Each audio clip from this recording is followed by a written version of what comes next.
Hello student, अस्सलाम वालेकुम। कैसे हैं आप सब? Good morning, good noon, good afternoon, good evening. My name is Ziaullah Khan and welcome to my channel Z square. Student, आज हम स्टार्ट करते हैं first year biology chapter number 1 cell structure and function. इस प्लेटफॉर्म से, इस चैनल से ये हमारा फर्स्ट लेक्चर है। तो थोड़ा सा मैं आप लोगों को बताना चाहता हूँ कि इस प्लेटफॉर्म से, इस चैनल से हम वो सारी की सारी चीज़ें आप लोगों को प्रोवाइड करेंगे जो आपकी MD-CAT एग्जाम के लिए ज़रूरी है। सिर्फ MD-CAT नहीं बल्कि आप लोगों के जितने भी कम्पिटिटिव एग्जाम्स हैं FSC लेवल के ऊपर, तो उसमें जो चीज़ें इंपॉर्टेंट हैं, जो चीज़ें ज़रूरी हैं, तो वो सारे के सारे कंटेंट्स हम आप लोगों के लिए प्रोवाइड करने की भरपूर कोशिश करेंगे इस प्लेटफॉर्म से, इस चैनल से। आप लोगों ने क्या करना है, आप लोगों ने लेक्चर की नोट्स बनानी है, साथ में कॉपी होना चाहिए, पेन होना चाहिए और नोट्स बनानी चाहिए, खुद की नोट्स बनानी चाहिए। और फिर इस नोट्स के साथ साथ आप लोगों ने अपने प्रोवेंस का टेक्स्ट बुक रीड करना है। फॉर एग्जांपल, आप KP से बिलोंग करते हैं तो आपने लेक्चर नोट करना है और इसके साथ साथ फिर आपने KP की टेक्स्ट बुक रीड करना है। अगर पंजाब से बिलोंग करते हैं तो आपने लेक्चर की नोट्स बनानी है, ये नोट्स देखनी है और साथ में पंजाब की टेक्स्ट बुक रीड करना है। आप जिस भी प्रोविंस से बिलोंग करते हैं, KP है, पंजाब है, सिंध है, बलूचिस्तान है, फेडरल है, जो भी हैं, लेकिन आपने लेक्चर की नोट्स बनानी है, ये देखना है और साथ में अपनी प्रोविंस की टेक्स्ट बुक रीड करना है। बस यही आप लोगों की काम है, ठीक है। और धीरे धीरे जब आप लोग हमारे साथ जाएंगे, हमें फॉलो करेंगे, तो एक चैप्टर या 3-4 लेक्चर्स के अंदर आप इस चीज़ को खुद एनालाइज करेंगे कि यहाँ पर हम सभी करा रहे हैं। तो चलिए स्टार्ट करते हैं बिना टाइम वेस्ट की, सेल स्ट्रक्चर एंड फंक्शन। तो सबसे पहले मैं आप लोगों को इस चैप्टर का ओवरव्यू देना चाहता हूं कि इस चैप्टर के अंदर क्या है, ठीक है। इस चैप्टर के अंदर हमारे साथ कौन से टॉपिक्स हैं जो हमें करनी है। तो याद रखिए बेटा कि हमारे साथ ये जो चैप्टर है सेल स्ट्रक्चर एंड फंक्शन, इस चैप्टर के अंदर हमारे साथ 4 टॉपिक्स हैं। जो मेजर टॉपिक्स हैं वो कितने हैं? 4 टॉपिक्स हैं, ठीक है। कितने हैं? 4। ये 4 टॉपिक्स है। कौन कौन से हैं? एक सबसे पहला जो टॉपिक है ये हमारे साथ है सेल एंड सेल थ्योरी, ठीक है। Cell and cell theory. दूसरा जो हमारे साथ टॉपिक है वो है टेक्निक्स। बुक में टेक्निक्स गिवन है, जिस तरह हमारे साथ टिश्यू कल्चर है, स्टेनिंग है, क्रोमेटोग्राफी है, माइक्रोमेट्री है, बहुत सारे टेक्निक्स हैं, लेकिन वो सब के सब फिर इसके सब टॉपिक्स हैं, ठीक है। तो जो मेजर टॉपिक है क्या है? टेक्निक्स हैं। फिर इसके बाद हमारे साथ है यूकेरियोटिक सेल, यूकेरियोटिक सेल। और लास्ट में हमारे साथ है प्रोकैरियोटिक सेल। अच्छा, ये 4 टॉपिक्स है जो कि मेजर टॉपिक्स है इस चैप्टर के अंदर। तो याद रखें कि हमारे साथ ये जो टॉपिक है सेल एंड सेल थ्योरी, ये हमारे साथ इस चैप्टर का पहला टॉपिक है। सबसे पहले हम क्या करेंगे? सेल थोड़ा बहुत जानेंगे, ठीक है। सेल को एक्सप्लेन करेंगे, व्हाट इज सेल। फिर हम जो है ना सेल थ्योरी की तरफ मूव करेंगे। सेल थ्योरी को बिल्कुल कंप्लीटली डिस्कस करेंगे। सेल थ्योरी किसने दिया था, किस तरह दिया था, क्या है सेल थ्योरी के अंदर, तो ये हम पढ़ेंगे, ठीक है। फिर दूसरे नंबर पर हमारे साथ है टेक्निक्स, जो बुक में गिवन है हमारे साथ। इसके अंदर जो है क्या है, फिर इसके अंदर सब टॉपिक्स हैं बहुत सारे। आप लोगों को पता है कि यहाँ पर क्या है, स्टेनिंग है, टिश्यू कल्चर है, माइक्रोमेट्री है, क्रोमेटोग्राफी है, बहुत सारी जो है टेक्निक्स है। वो सारे के सारे टेक्निक्स हम इस टॉपिक के अंदर कवर करेंगे। और फिर लास्ट में ये जो टॉपिक है यूकेरियोटिक सेल, तो it is the major part of this chapter. Major part round about 80 to 90% हमारे साथ क्या है, ये टॉपिक जो है ये इंक्लूड है इस चैप्टर के अंदर। और फिर इसके अंदर बहुत सारे जो हैं सब टॉपिक्स हैं। फिर सेल वॉल है, सेल मेम्ब्रेन है, साइटोप्लाज्म है और बहुत सारे सेल ऑर्गेनेल्स हैं। तो वो सब के सब हम इस टॉपिक के अंदर हम कवर करेंगे। और लास्ट में हमारे साथ है प्रोकैरियोटिक सेल। तो प्रोकैरियोटिक सेल हम यहाँ पर बिल्कुल नहीं पढ़ेंगे। क्यों? क्योंकि आप लोगों को पता है कि प्रोकैरियोट्स के ऊपर हमारे साथ एक अलग चैप्टर है, chapter number 6 according to KP book. तो वहां पर फिर हम प्रोकैरियोटिक सेल के बारे में, प्रोकैरियोटिक सेल के अंदर जितना भी डिस्कशन है वो हम वहां पर उसके अलग चैप्टर में करेंगे। यहाँ पर हम इसको डिस्कस नहीं करेंगे। हाँ, थोड़ा बहुत हम यूकैरियोट और प्रोकैरियोट को यहाँ पर कंपेयर करेंगे, लेकिन डिटेल यहाँ पर प्रोकैरियोट की नहीं पढ़ेंगे। ठीक है, तो आज हम क्या करते हैं, आज हम सिर्फ और सिर्फ इस लेक्चर के अंदर हम सिर्फ और सिर्फ इस टॉपिक को टारगेट करते हैं और इस टॉपिक के अंदर जितने भी कॉन्सेप्ट्स हैं, जितने भी पॉइंट्स हैं, तो वो हम कवर करने की कोशिश करते हैं। हम इससे आगे बिल्कुल नहीं जाएंगे। ये हमारा इस लेक्चर के अंदर हम सिर्फ और सिर्फ इस टॉपिक को कवर करेंगे, इससे हम आगे नहीं जाएंगे। अगर किसी ने सेल एंड सेल थ्योरी नहीं करना है तो आप सिंपली जो है क्या करना है, आपने वीडियो स्किप करना है। ठीक है, तो चलिए स्टार्ट करते हैं सेल एंड सेल थ्योरी। सबसे पहले हम जानते हैं व्हाट इज सेल। ठीक है, what is cell, what is cell, cell क्या है। क्लास 6 से हम सेल को डिफाइन करते हैं, सदियों से हम सेल को डिफाइन करते हैं कि it is the basic unit of life, it is structural and functional unit of life. लेकिन कुछ लोग जो हैं उनको ये चीज अभी भी क्लियर नहीं है कि what is mean by the basic unit of life, what is mean by structural unit of life and what is mean by functional unit of life. तो हम यहाँ से इस बिल्कुल जो है बिल्कुल जीरो वाली कंसेप्ट हम स्टार्ट करते हैं। ठीक है, बिल्कुल जो है बेस से हम स्टार्ट करेंगे और बिल्कुल कम्प्लेक्सिटी के लेवल तक हम जाएंगे। जितना भी पॉसिबिलिटी है, एमसीक्यू के चांसेस जितने भी हैं या जितने भी कॉन्सेप्ट इस लेवल के ऊपर हैं, तो बिल्कुल एक्सट्रीम तक हम जाएंगे। ठीक है, जीरो से हम स्टार्ट करेंगे और हीरो तक हम जाएंगे, सिंपल से कम्प्लेक्स और जीरो से हीरो। ठीक है, तो सबसे पहले बिल्कुल हम जीरो से स्टार्ट करते हैं कि व्हाट इज सेल, सेल क्या है। तो सेल के डिफिनेशन के अंदर हम 3 बातें करते हैं। ठीक है, कि it is the basic unit of life, it is the basic unit of life, point number first. Point number second क्या है, it is the structural unit of life, structural unit, and it is the functional unit, functional unit। अच्छा भाई, इसका मतलब क्या है? तो point number first जो है हमारे साथ, it is the basic unit of life. Basic unit of life का मतलब ये है कि अगर आप लोग देखें, नजर डालें, तो इस यूनिवर्स के अंदर हमारे साथ सिर्फ और सिर्फ 2 किस्म की चीजें हैं। Things are 2 types. इस यूनिवर्स के अंदर कितने किस्म की चीजें हैं? 2 किस्म की चीजें हैं। ठीक है, थिंग्स तो कितने किस्म की है? एक हमारे साथ है लिविंग और दूसरा हमारे साथ है नॉन लिविंग। एक क्या है? लिविंग है, दूसरा जो है वो है नॉन लिविंग। और याद रखिए कि इस लिविंग और नॉन लिविंग चीजों के दरमियान जो सबसे मेन डिफरेंस है वो किस चीज का है? तो वो है सेल। इन 2 चीजों के दरमियान जो सबसे मेन डिफरेंस है वो है सेल। ठीक है, अगर हमारे साथ सेल है तो लाइफ है, सेल है तो लाइफ है। अगर सेल नहीं है तो लाइफ नहीं है। जिसके अंदर सेल्स होते हैं वो लिविंग होता है और जिसके अंदर सेल्स नहीं होते हैं that is considered to be non living. तो पहला पॉइंट हमारे साथ बेसिक यूनिट ऑफ लाइफ, तो ये हो गया ना बेसिक यूनिट ऑफ लाइफ। अगर सेल है तो लाइफ है, सेल नहीं है तो लाइफ नहीं है। क्लियर है?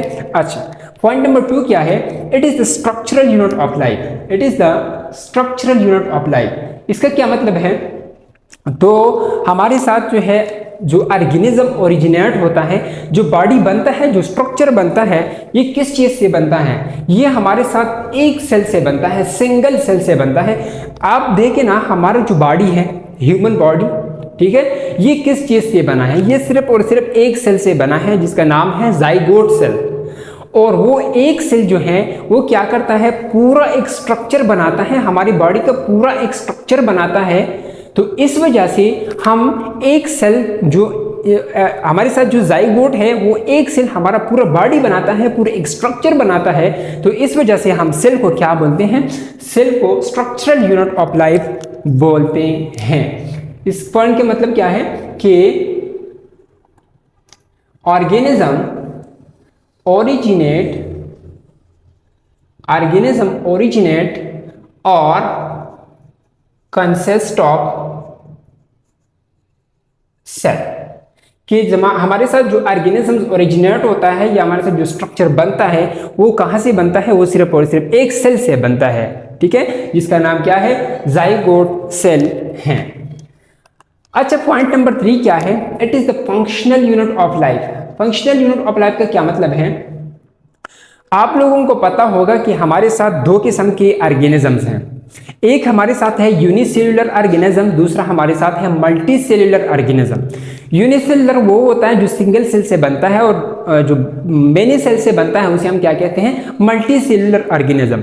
तो जो हमारे साथ यूनिसेल्युलर ऑर्गेनिजम्स होता है, यूनिसेल्युलर ऑर्गेनिज्म जो हैं ये सिर्फ और सिर्फ एक सेल से बनते हैं, सिर्फ और सिर्फ एक सेल से, ये हमारे साथ सिर्फ एक सेल है। और आप लोगों को पता होगा कि हमारे साथ फॉर एग्जांपल अगर हम एग्जांपल लेते हैं तो बैक्टीरिया जो है ये हमारे साथ यूनिसेल्युलर है, ठीक है। बैक्टीरिया क्या है, ये एक यूनिसेल्युलर ऑर्गेनिज्म है। तो वो बैक्टीरिया जो है, आप लोगों को पता होगा कि बैक्टीरिया जो है अपनी ज़रूरत के मुताबिक बेसिक एक्टिविटीज़ ऑफ लाइफ जो है वो परफॉर्म कर सकते हैं, और वो इंडिपेंडेंटली एग्जिस्ट भी कर सकता है। याद देखें कि फॉर एग्जांपल अगर हम एग्जांपल लेते हैं बैक्टीरिया की, तो बैक्टीरिया परफॉर्म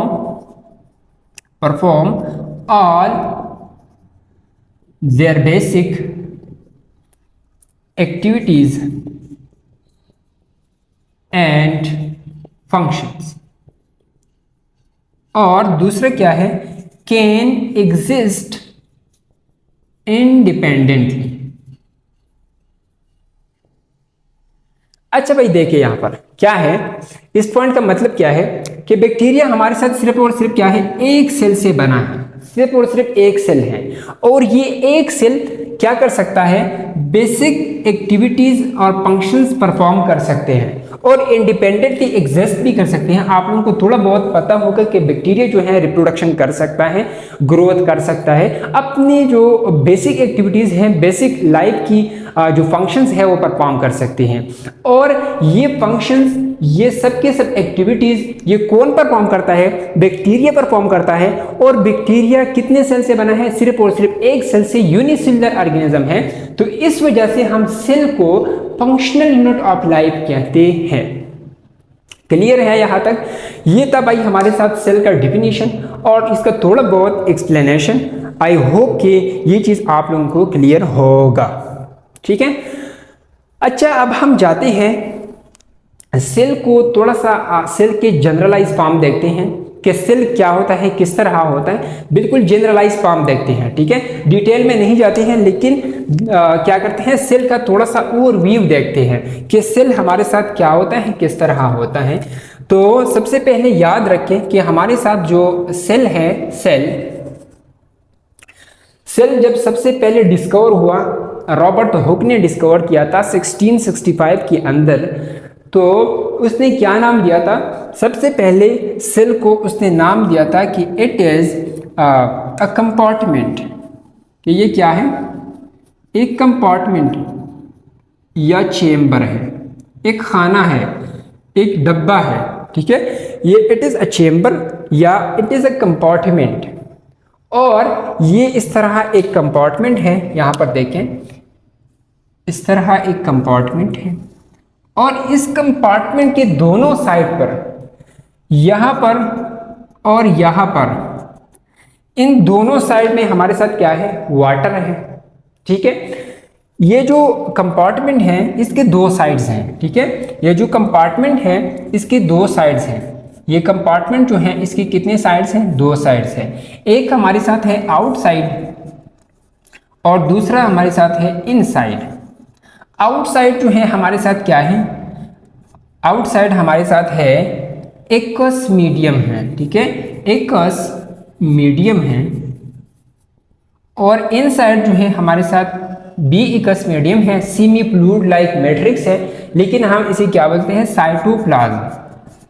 साइटोप्लाज्म ये एक सेमी फ्लूइड लाइक मैट्रिक्स है जिसमें बहुत सारी चीज़ें जो हैं वो मिक्स होती हैं, और यहाँ पर हमारे साथ मेटाबॉलिक केमिकल रिएक्शंस भी होते हैं, ठीक है, केमिकल रिएक्शंस भी हमारे साथ यहाँ पर सेल साइटोप्लाज्म के अंदर होते हैं।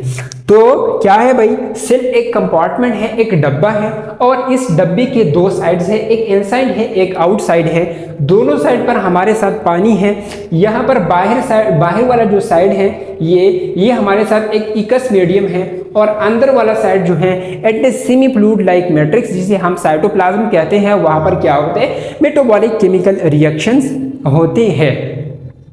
हाँ, इसके अलावा हमारे साथ ये जो लेयर आप लोगों को, ये बैरियर जो आप लोगों को दिखाई देता है, it is called plasma membrane. It is called plasma membrane या सेल मेम्ब्रेन। ये क्या करता है, तो ये सिंपली हमारे साथ क्या करता है, ये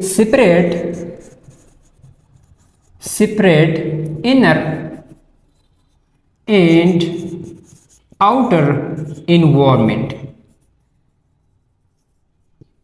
ये बाहर वाला और ये अंदर वाला जो इन्वायरमेंट होता है ये क्विक डिफरेंट होता है एक दूसरे से। सेल के बाहर वाला इन्वायरमेंट और सेल के अंदर वाला इन्वायरमेंट ये एक दूसरे से मुख्तलिफ होता है, ये मीडियम सेम नहीं होता है। और इस इन्वायरमेंट को जो बैरियर अलग करता है, सेपरेट करता है, वो क्या है, वो है प्लाज्मा मेम्ब्रेन या सेल मेम्ब्रेन। और ये यहाँ पर जो चीज़ें जो ट्रांसफर होती हैं, ठीक है, जो चीज़ें अंदर जाती हैं या जो चीज़ें बाहर आते हैं, तो ये कौन डिसाइड करता है, ये हमारे साथ ये प्लाज्मा मेम्ब्रेन डिसाइड करते हैं। ये सेल की नीड के मुताबिक चीज़ों को अलाउ करती हैं। ये फिर हम सेल मेम्ब्रेन के अंदर हम ये चीज़ें पढ़ेंगे कि किस तरह हमारे साथ ट्रांसपोर्ट होती है, क्या होती है। लेकिन अभी क्या है कि हमारे साथ यहाँ पर जो चीज़ें अगर बाहर से अंदर सेल की तरफ जाते हैं या सेल से जो है हमारे साथ कुछ चीज़ें बाहर आ जाती हैं, तो ये सब के सब कौन डिसाइड करता है, तो ये डिसाइड करता है प्लाज्मा मेम्ब्रेन या सेल मेम्ब्रेन। ये चीज़ों को अलाउ करती है अकॉर्डिंग टू सेल नीड, और कुछ चीज़ों को बाहर कर देता है अकॉर्डिंग टू सेल नीड। जो चीज़ें बाहर करना है तो वो भी ये करेगा, जो चीज़ें अंदर करना है तो ये भी कौन करेगा, ये प्लाज्मा मेम्ब्रेन या सेल मेम्ब्रेन करेगा। इसके अलावा हमारे साथ सेल के अंदर क्या होते हैं, इसके अलावा सेल के अंदर हमारे साथ होता है डीएनए। क्या होता है, डीएनए होता है। और आप लोगों को पता है कि डीएनए हमारे साथ क्या करता है, इंफॉर्मेशन स्टोर करता है। कौन सी इंफॉर्मेशन स्टोर करता है, ये व्हाट्सएप नंबर स्टोर करता है या हमारे साथ ईमेल एड्रेस स्टोर करता है, ठीक है। नहीं यार, ये ईमेल एड्रेस भी नहीं स्टोर करता है, ये व्हाट्सएप नंबर भी स्टोर नहीं करता। ये कौन से इंफॉर्मेशन स्टोर करते हैं, ये हमारे साथ वो इंफॉर्मेशन स्टोर करते हैं। फॉर एग्जांपल हमारे साथ क्या है कि इस डब्बे के अंदर, इस चैम्बर के अंदर, इस कंपार्टमेंट के अंदर हमारे साथ क्या करना है, कौन से प्रोटीन्स बनानी है, कौन से प्रोसेस करना है, तो ये कौन डिसाइड करता है, तो ये डिसाइड करता है हमारा डीएनए। और इस चीज़ की अकॉर्डिंग, इस चीज़ के रिलेटेड यहाँ पर कौन सी चीज़ करना है, कौन सा काम करना है, कौन से प्रोटीन्स बनानी है, तो सबकी सब इंफॉर्मेशन किस चीज़ के पास होती है, डीएनए के पास होती है। तो डीएनए हमारे साथ वो किस्म की इंफॉर्मेशन स्टोर करते हैं। फिर इसके बाद हमारे साथ क्या है, सेल के अंदर बहुत सारे छोटे छोटे ऑर्गन्स होते हैं जिसे हम क्या कहते हैं, जिसे हम कहते हैं ऑर्गेनेल्स। ऑर्गेनेल्स, अच्छा भाई, तो ऑर्गेनेल्स क्या है, ऑर्गेनेल हमारे साथ सेल के अंदर छोटे छोटे ऑर्गन्स हैं। आप लोगों को पता होगा सेल के अंदर छोटे छोटे ऑर्गन्स होते हैं जो क्या करते हैं, सेल के अंदर अपना एक स्पेसिफिक जॉब परफॉर्म करते हैं, तो इसे हम कहते हैं सेल ऑर्गेनेल, ठीक है। और फिर हम ऑर्गेनेल के अंदर पढ़ेंगे कि इसमें बहुत सारे ऑर्गेनेल्स जो हैं वो मेम्ब्रेन बॉन्डेड होते हैं, कुछ नॉन मेम्ब्रेनस होते हैं, कुछ के अराउंड सिंगल मेम्ब्रेन होता है, कुछ के अराउंड डबल मेम्ब्रेन होता है। तो ये सब की सब एक्सप्लेनेशन जो है वो फिर हम ऑर्गेनेल टॉपिक के अंदर करेंगे।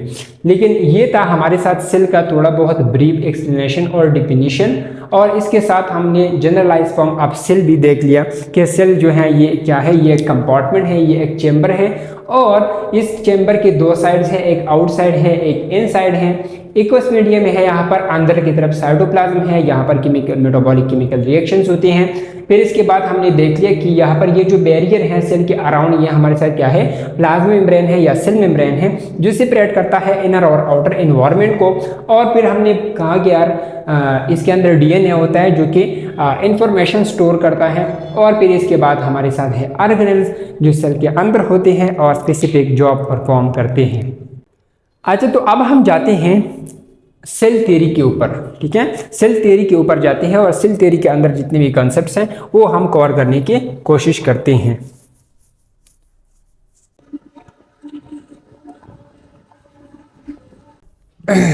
अच्छा भाई, तो स्टार्ट करते हैं emergence and implications, emergence and implications of cell theory। अच्छा भाई, ये जो टॉपिक है ये डायरेक्टली सेल थ्योरी नहीं है, ठीक है। इस टॉपिक के अंदर क्या है, इस टॉपिक के अंदर हमारे साथ 10 साइंटिस्ट हैं, ठीक है। कुछ के स्टेटमेंट्स हैं, कुछ के डिस्कवरीज हैं, वो सीक्वेंस में हम पढ़ेंगे, ठीक है। सीक्वेंस में हम पढ़ेंगे कि प्लास साइंटिस्ट ने प्लास स्टेटमेंट दिया, प्लास साइंटिस्ट ने प्लास चीज़ की डिस्कवरी की, और बीच बीच में हमारे साथ जो सेल थ्योरी है वो बीच में आ जाएगा, ठीक है। तो बिल्कुल सीक्वेंस में आप लोगों ने जाना है और सीक्वेंस में हम इस चीज़ को पढ़ेंगे। कुछ साइंटिस्ट की डिस्कवरी आएंगे, कुछ साइंटिस्ट की स्टेटमेंट्स आएंगे, तो सीक्वेंस में हम पढ़ेंगे और बीच बीच में हमारे साथ सेल थ्योरी भी हो जाएगा। लेकिन 10 साइंटिस्ट है सबके सब, और ये सब के सब हम कवर करेंगे, ठीक है। साइंटिस्ट नंबर 1 क्या है, और ये आप लोगों ने भी इस सीक्वेंस में आप लोगों ने याद रखनी है, क्योंकि ये सीक्वेंस जो है ये बिल्कुल आप लोगों को पता चल जाएगा कि ये सीक्वेंस जो है ये बहुत ही इंपॉर्टेंट है, जो क्या है कि सेल की डिस्कवरी से आ रहा है और लास्ट में जो है फिर बिल्कुल जो है एडवांस लेवल तक आ जाता है, ठीक है। तो इस बिल्कुल इसी सीक्वेंस में आप लोगों ने इस चीज़ को याद रखना है। साइंटिस्ट नंबर फर्स्ट हमारे साथ हैं, साइंटिस्ट नंबर 1 है रॉबर्ट हुक। रॉबर्ट हुक ये आया था हमारे साथ, ब्लैक एंड व्हाइट ज़माने का साइंटिस्ट है 1665 के अंदर। और इसने क्या किया था, इसने डिस्कवर किया था, सेल डिस्कवर किया था, ही डिस्कवर व्हाट, सेल। लेकिन एक पॉइंट बहुत जरूरी है कि सबसे पहले हमारे साथ सेल किसने डिस्कवर किया, रॉबर्ट हुक ने डिस्कवर किया। लेकिन रॉबर्ट हुक ने किस किस्म का सेल डिस्कवर किया, तो उसने डेड सेल डिस्कवर किया, लिविंग सेल नहीं, डेड सेल उसने डिस्कवर किया था, डेड सेल, ठीक है। ये पॉइंट बहुत जरूरी है कि सबसे पहले सेल किसने डिस्कवर किया, रॉबर्ट हुक ने। कौन सा सेल, डेड सेल डिस्कवर किया था, लिविंग सेल इसने डिस्कवर नहीं किया था, उसने डिस्कवर किया था डेड सेल। और किस तरह डिस्कवर किया था, तो इसके साथ अपना एक सेल्फ मेड माइक्रोस्कोप था, उसने क्या लिया, एक कॉर्क पीस लिया, ठीक है, कॉर्क पीस लिया और इस कॉर्क पीस को माइक्रोस्कोप के अंदर रखा, माइक्रोस्कोप के अंदर रखा। और उसने क्या देखा वहां पर, उसने कॉर्क पीस लिया और कॉर्क पीस को माइक्रोस्कोप के अंदर रखा और देखा। तो उसने क्या देखा, उसने देखा एक हानी कम्ब लाइक स्ट्रक्चर देखा, हानी कम्ब लाइक स्ट्रक्चर। हानी कम्ब तो देखा होगा, हानी कम्ब लाइक स्ट्रक्चर। हानी कम्ब किस तरह होता है, इस तरह हमारे साथ एक हेक्सोगोनल रिंग्स होते हैं, जिस तरह हमारे साथ बेंजीन होता है, तो इस तरह बेंजीन जैसा हमारे साथ यहाँ पर इस तरह की कुछ डब्बे उसने देख ली, ठीक है, इस तरह की। ये देखिए, ये हमारे साथ हानी कम्ब लाइक स्ट्रक्चर है, ठीक है, ये हानी कम्ब लाइक स्ट्रक्चर है, ठीक है। ये क्या है, हानी कम्ब लाइक स्ट्रक्चर है, ये इस तरह। फिर हमारे साथ बहुत सारी इस तरह के हेक्सोगोनल रिंग्स होते हैं, डब्बे होते हैं, और ये हमारे साथ होता है हानी कम्ब लाइक स्ट्रक्चर। तो रॉबर्ट हुक ने क्या किया, कॉर्क पीस लिया, माइक्रोस्कोप के अंदर रखा और इसने इस तरह का एक स्ट्रक्चर देखा, हानी कम्ब लाइक स्ट्रक्चर देखा। तो इसने जब ये देखा तो फिर उसकी ऑब्जर्वेशन क्या है, उसने क्या ऑब्जर्व किया, उसने ऑब्जर्व किया, ऑब्जर्वेशन की तरफ आते हैं। तो उसने ऑब्जर्वेशन क्या की, पॉइंट नंबर फर्स्ट ये याद रखे कि इसने ये जो कंपार्टमेंट्स हैं, ये जो डब्बे हैं, ये जो हेक्सागोनल रिंग्स हैं, हनीकॉम्ब लाइक स्ट्रक्चर है, तो इन स्ट्रक्चर्स को उसने क्या कहा, उसने कहा कि ये जो हमारे साथ है इसको इसने नाम दिया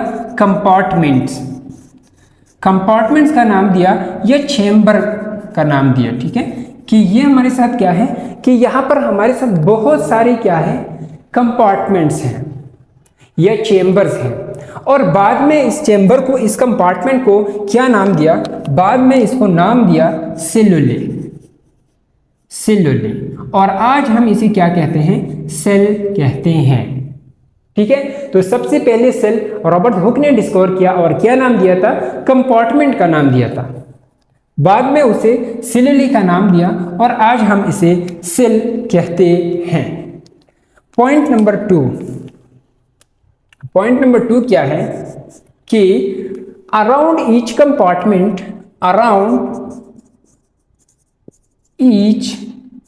compartment there is a layer which is called cell wall. बहुत ही इंपॉर्टेंट डिस्कवरी है, बहुत ही इंपॉर्टेंट। इसने क्या कहा कि हमारे साथ ये जो कंपार्टमेंट्स हैं, इन कंपार्टमेंट्स की अराउंड हमारे साथ एक लेयर है जिसे हम क्या कहते हैं, सेल वॉल कहते हैं। तो यहाँ पर ये पॉइंट ज़रूर याद रखें कि रॉबर्ट हुक ने सिर्फ डेड सेल डिस्कवर नहीं किया, लेकिन इस डेड सेल के साथ साथ उसने क्या डिस्कवर किया, उसने सेल वॉल भी डिस्कवर किया। तो रॉबर्ट हुक के बारे में याद रखें कि इसने दो चीज़ों की डिस्कवरी की है, एक है डेड सेल और दूसरा है सेल वॉल। क्लियर है यहाँ तक? अच्छा, पॉइंट नंबर 3 क्या है? पॉइंट नंबर 3 इसने कहा था कि हमारे साथ ये जो कंपार्टमेंट्स हैं, ये जो डब्बे हैं, ये अंदर से क्या है, खाली है।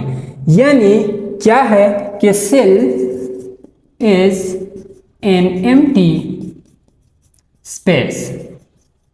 अच्छा भैया, अब आप लोग कहेंगे कि यार सेल के अंदर तो बहुत सारे ऑर्गेनेल्स होते हैं, बहुत सारे जो हैं साइटोप्लाज्म के अंदर बहुत सारी चीज़ें होती हैं, फ्लूइड लाइक मैट्रिक्स है, कि क्यों आप कहते हैं कि it is an empty space? तो यार ये रॉबर्ट हुक की ऑब्जर्वेशन है, हम नहीं कहते हैं, ये उसके ऑब्जर्वेशन है। बाद में जो है ऑब्वियसली ये बात गलत है, ठीक है, ये बात गलत है, लेकिन एक और साइंटिस्ट यहाँ पर आएगा जो इस आइडिया को चेंज करेगा, ठीक है। लेकिन इसके ऑब्जर्वेशन ये है कि सेल जो है it is an empty space, ये रॉबर्ट हुक की ऑब्जर्वेशन है, ठीक है। और ये जो ऑब्जर्वेशंस है रॉबर्ट हुक के, ये उसने अपनी एक बुक के अंदर रिपोर्ट किए हैं जिसका नाम है माइक्रोग्राफिया। क्या है? माइक्रोग्राफिया। तो ये भी आप लोग याद रखें, ये है हमारे साथ रॉबर्ट हुक का वो बुक जिस बुक के अंदर ये जो क्या है ऑब्जर्वेशंस हैं, ये इस बुक के अंदर रिपोर्ट किए गए हैं, ठीक है। तो ये था हमारे साथ रॉबर्ट हुक की कहानी। 1665 में उसने डिस्कवर किया था सेल, डेड सेल डिस्कवर किया था, और साथ साथ में उसने क्या डिस्कवर किया था, सेल वॉल डिस्कवर किया था। तो रॉबर्ट हुक के बारे में याद रखें कि इसने दो चीज़ों की डिस्कवरी की है, एक हमारे साथ है डेड सेल, दूसरा हमारे साथ है सेल वॉल, और ये है इसका ऑब्जर्वेशन। सबसे पहले सेल को क्या नाम दिया था, तो कंपार्टमेंट का नाम दिया था या चेम्बर का नाम दिया था, बाद में उसे सेलुले का नाम दिया, और आज हम इसको सेल के नाम से जानते हैं। इसका एक्सपेरिमेंट किस तरह हुआ था, तो कार पीस लिया था, माइक्रोस्कोप के अंदर रखा था, और उसने हनीकॉम्ब लाइक स्ट्रक्चर देखा था। फिर ये चार ऑब्जर्वेशन हैं, ये उसने रिपोर्ट किए हैं किस चीज़ के अंदर, इस बुक के अंदर, माइक्रोग्राफा के अंदर। अच्छा, डेड सेल तो डिस्कवर हो गया, बात खत्म हो गई, लेकिन लिविंग सेल किसने डिस्कवर किया, ये भी एक बात है ना। अच्छा, तो अब इस चीज की तरफ आते हैं, लिविंग सेल के डिस्कवरी की तरफ आते हैं, ठीक है, कि लिविंग सेल को किसने डिस्कवर किया था। तो यहाँ पर एक और साइंटिस्ट हैं जिसका बहुत ही बड़ा नाम है, बहुत ही खतरनाक डराने वाला नाम है, लेकिन डराने की कोई चीज यहाँ पर नहीं है, ठीक है। कौन है? साइंटिस्ट नंबर 2, साइंटिस्ट नंबर 2 हमारे साथ हैं अंटोन वॉन लेवनहुक, है ना बड़ा नाम, अंटोन वॉन लेवनहुक, और ये आया था अराउंड 1674, ठीक है, 1674 की अराउंड। ये भी ब्लैक एंड व्हाइट जमाने का है, अंटोन वॉन लेवनहुक। अंटोन वॉन लेवनहुक ने क्या किया था, तो इसने डिस्कवर किया था, डिस्कवर व्हाट, सेल। लेकिन अभी कौन सा सेल है, डेड नहीं है, अभी जो है क्या है, लिविंग सेल डिस्कवर किया था, लिविंग सेल डिस्कवर किया था। अच्छा भाई, इसने किस तरह ये सेल डिस्कवर किया था, तो याद रखिए ये जो दोनों साइंटिस्ट हैं, अंटोन वॉन लेवनहुक और रॉबर्ट हुक, इन दोनों के साथ अपने सेल्फ मेड माइक्रोस्कोप थे, ठीक है। और बचपन में हम क्या करते थे, हमारी सोच कहाँ तक जाती थी। फॉर एग्जाम्पल हमारे साथ क्या है, बारिश हो रही है तो हम क्या करते थे बचपन में, हम जो किश्तियाँ, छोटी छोटी कागज़ की किश्तियाँ जो है हम बना देते थे, रेन बोट हम बना देते थे, और उसको जो है ना वो बारिश की पानी जो है वो किसी जगह पर जम जाती थी, तो हम क्या करते थे उसमें जो है वो बोट्स बना देते थे, और उस बोट्स, वो किश्तियाँ जो हैं फिर हम उस पानी के अंदर जो है हम चलाते थे। या फॉर एग्जाम्पल अगर हमारे साथ हवा तेज चल रही हैं तो हम क्या करते थे, हम जो है कागज़ के प्लेन बना देते थे, जहाज़ बना देते और उसको उड़ा देते थे। यही हमारा सोच था। लेकिन ये जो बंदा है ये तो काफ़ी क्रिएटिव बंदा है, बहुत ही बड़ा साइंटिस्ट है। और वैसे भी हम अगर हम क्या करें, फॉर एग्जाम्पल हम किसी भी बच्चे को कोई भी चीज़ अगर हम देते हैं, फॉर एग्जाम्पल हम एक मेजरिंग टेप किसी बच्चे को देते हैं कि यार ये आपका खिलौना है, ठीक है, ये आपका खिलौना है, तो क्या करेगा, ऑब्वियसली जो है वो ये करेगा कि जो भी चीज़ उसके सामने आ जाती है, जो भी चीज़ उसे दिखाई देती है, तो क्या करेगा, उस चीज़ को मेजर करेगा। कभी टेबल को मेजर करेगा, कभी अपने आप को मेजर करेगा। जो भी चीज़ उसके सामने आ जाती है तो वो क्या करेगा, उस चीज़ को मेजर करता है। ये नेचर है, ठीक है, ये नेचर है कि वो फिर जो है ना सबके सब चीज़ों को, सबके सब चीज़ों के ऊपर वो अपना इंस्ट्रूमेंट, वो अपना जो चीज़ है उसके साथ वो अप्लाई करेगा। बिल्कुल इसी तरह अंटोन वॉन लेवनहुक के साथ क्या था, एक माइक्रोस्कोप था, सेल्फ मेड माइक्रोस्कोप था। तो जो भी चीज़ उसके सामने नज़र आता था, जो भी चीज़ उसे दिखाई देता था, वो चीज़ उठा के माइक्रोस्कोप के अंदर रखते थे और देखते थे कि यार इस चीज़ के अंदर क्या है।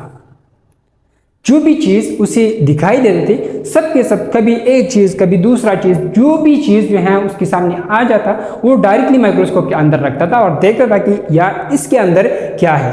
कभी उसने क्या लिया, पॉन्ड वाटर लिया, बारिश हुआ तो हमने क्या किया, बारिश हुआ तो हमने बोट बनाया। लेकिन इसने क्या किया, अगर बारिश हुआ तो उसने पॉन्ड वाटर लिया और माइक्रोस्कोप के अंदर रखा और देखा कि इसके अंदर क्या है।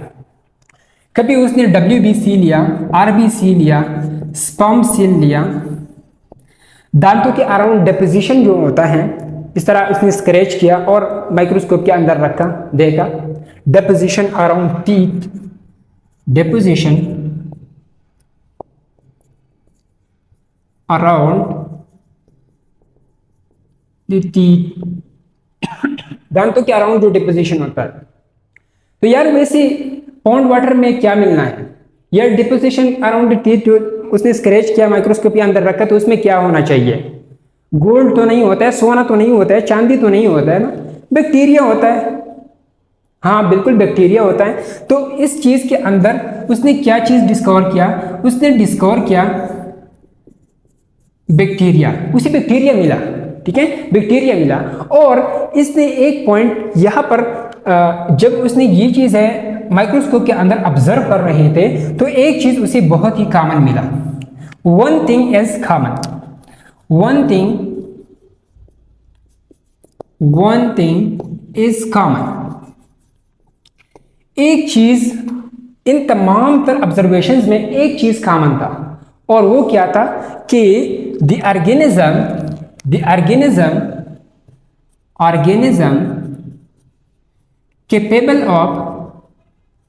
capable of movement. उसने पॉन्ड वाटर लिया और पॉन्ड वाटर के अंदर देखा तो वहां पर कुछ ऑर्गेनिज्म क्या करते हैं, मूवमेंट करता है। ठीक है। इस तरह जो दांतों के अराउंड जो डिपोजिशन होता है उस स्क्रैच के माइक्रोस्कोप के अंदर रखा, तो वहां पर उसने देखा कि कुछ चीजें जो है वहां पर मूवमेंट करता है। और मोमेंट हमारे साथ कौन सी चीज कर सकता है, लिविंग और नॉन लिविंग। तो मोमेंट हमारे साथ करते हैं लिविंग चीजें करती हैं, ठीक है, लिविंग चीजें करती हैं। तो यहां से हमारे साथ पिक्चर में एंटोन वॉन लेवेनुक आया और पिक्चर में हमारे साथ लिविंग सेल की डिस्कवरी हो गई। ठीक है, यहां तक क्लियर है। दो साइंटिस्ट हो गए हमारे साथ, एक रॉबर्ट हुक और एक एंटोन वॉन लेवेनुक।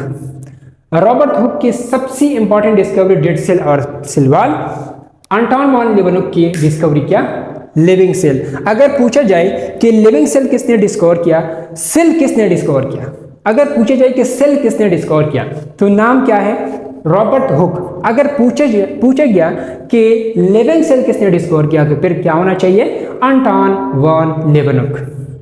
क्लियर है यहां तक। अच्छा, साइंटिस्ट नंबर 3 की तरफ आते हैं। ठीक है, साइंटिस्ट नंबर 3, साइंटिस्ट नंबर 3, ठीक है, यहां पर लिखते हैं। ठीक है, साइंटिस्ट नंबर 3 कौन है, लॉरेंस ऑकिन। लॉरेंस ऑकिन ये आया था 1805 के अंदर। ठीक है, 1805 के अंदर ये आया था। और इसने क्या कहा था, इसने जस्ट एक स्टेटमेंट दिया था, और बिल्कुल जो है सिंपल स्टेटमेंट है कि ऑल लिविंग ऑर्गेनिज्म ओरिजिनेट और कंसिस्ट ऑफ सेल और वेसिकल। अच्छा, बिल्कुल सिंपल स्टेटमेंट है। और ये स्टेटमेंट मैंने आप लोगों के सेल के डिफिनेशन के अंदर जो स्ट्रक्चरल यूनिट था उसके अंदर मैंने ये एक्सप्लेनेशन किया था। ठीक है, कि ऑल लिविंग बीइंग्स ओरिजिनेट और कंसिस्ट ऑफ सेल और वेसिकल। बिल्कुल सिंपल स्टेटमेंट है और मतलब भी वही है कि हमारे साथ जो ऑर्गेनिजम्स हैं, जो स्ट्रक्चर है, ये जो ओरिजिनेट होता है, तो कहाँ से ओरिजिनेट होता है, सेल से ओरिजिनेट होता है। ठीक है, यानी इसका मतलब ये है कि लिविंग थिंग या लिविंग ऑर्गेनिज्म। तो लिविंग ऑर्गेनिज्म मतलब ये हुआ कि हमारे साथ अगर सेल है तो लाइफ है, सेल नहीं है तो लाइफ नहीं है, बात खत्म। अच्छा, इसके बाद साइंटिस्ट नंबर 4, साइंटिस्ट नंबर 4 ये भी बिल्कुल हमारे साथ एक बहुत ही मशहूर साइंटिस्ट है, डी लेमार्क। इवोल्यूशन के अंदर लेमार्किज्म का थ्योरी जिसने दिया था, डी लेमार्क, ये आया था 1809 में। और इसने भी बिल्कुल एक स्टेटमेंट दिया था, एक सिंपल स्टेटमेंट दिया था। और वो स्टेटमेंट क्या है, ये भी बहुत ही सिंपल स्टेटमेंट है कि nobody can have life if its constituent parts are not cellular tissues। अच्छा, देखिए भाई ये क्या है, ये स्टेटमेंट क्या है, बिल्कुल सिंपल स्टेटमेंट है। और ये स्टेटमेंट और लॉरेंस ओकिन का स्टेटमेंट बिल्कुल सेम है, लेकिन सिर्फ अल्फाज में थोड़ा बहुत चेंजेस हैं। ठीक है, क्या है कि nobody can have life if its constituent parts are not cellular tissues। कि अगर किसी चीज की बनावट में अगर सेलुलर टिश्यूज नहीं है तो उस चीज के लिए लाइफ नहीं है। बिल्कुल वही मतलब है कि अगर हमारे साथ सेल है तो लाइफ है, अगर सेल नहीं है तो लाइफ नहीं है। क्लियर है। एमसीक्यू पॉइंट ऑफ व्यू से याद रखें कि क्या हो सकता है, आपको ये दे सकता है कि ये स्टेटमेंट जो है ये किसने दिया है, तो आपको पता होनी चाहिए कि ये स्टेटमेंट लॉरेंस ओकिन ने दिया है और कब दिया है, तो 1805 में दिया है। अगर ये स्टेटमेंट आपको दिया जाता है कि ये किसका स्टेटमेंट है, तो ये है डी लेमार्क का स्टेटमेंट और कब दिया था, 1809 में। क्लियर है यहां तक। अच्छा, साइंटिस्ट नंबर 5, बहुत ही मशहूर साइंटिस्ट और बहुत ही इंपॉर्टेंट डिस्कवरी इसने की है, जो कि है Robert Robert brown, Robert brown. ये आया था 1831 में, और इसने डिस्कवर किया था, ही डिस्कवर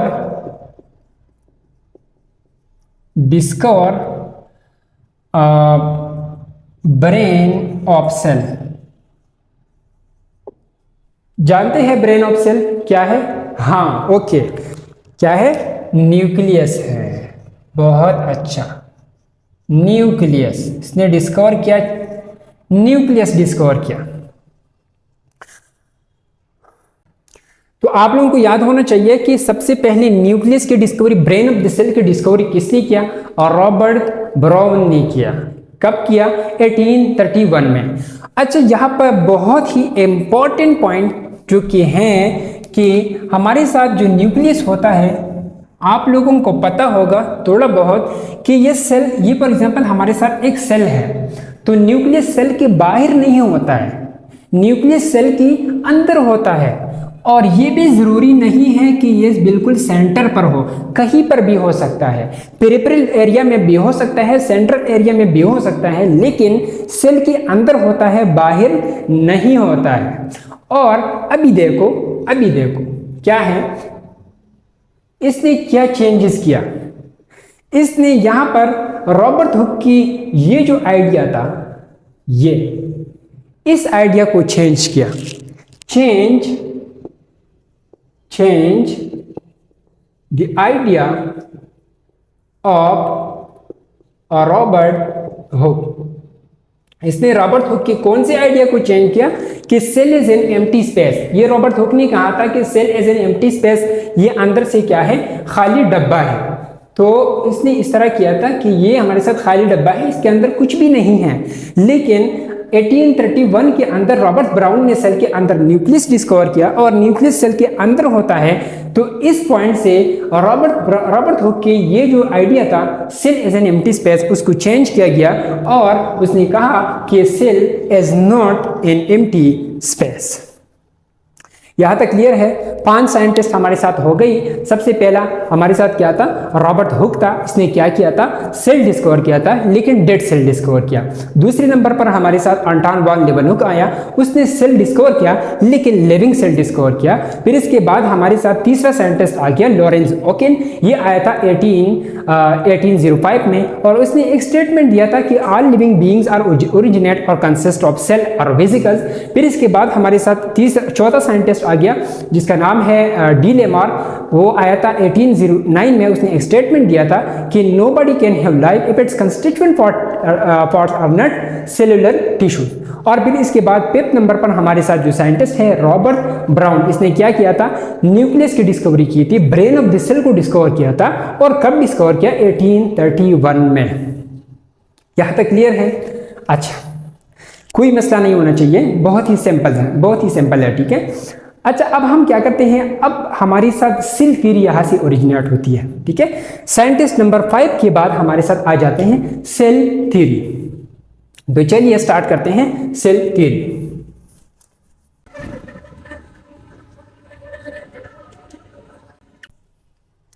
अच्छा भाई, तो emergence and implication of cell theory, ये टॉपिक वही है, ठीक है, लेकिन इस टॉपिक के अंदर क्या है? साइंटिस्ट का सीक्वेंस है। तो अभी तक हमने 5 साइंटिस्ट कवर किए हैं। अभी है साइंटिस्ट नंबर 6। साइंटिस्ट नंबर 6 और साइंटिस्ट नंबर 7 दोनों ने क्या किया था? दोनों ने सेल थ्योरी दिया था।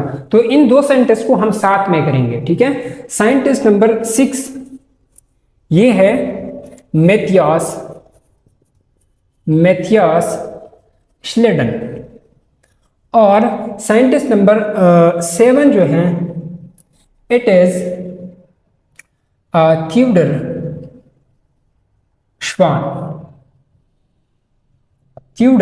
श्वान, ठीक है।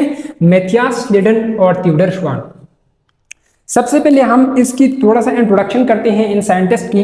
तो ये जो साइंटिस्ट है ये हमारे साथ है जर्मन साइंटिस्ट, और ये भी हमारे साथ क्या है? एक जर्मन साइंटिस्ट है, ठीक है। ये जो था ये मैथियास श्लेडन ये हमारे साथ बॉटनिस्ट हैं, और थियोडोर श्वान जो है ये हमारे साथ ज़ूलॉजिस्ट था, ठीक है। और ये मैथियास श्लेडन जो है इसने थ्योरी दिया था 1838 में, और इसने थ्योरी दिया था 1839 में। अच्छा यार, यहाँ पर एक बहुत ही इंपॉर्टेंट मिसकंसेप्शन है लोगों की, वो मिसकंसेप्शन अभी से अभी जो है आप लोगों ने दूर करना है। क्या है?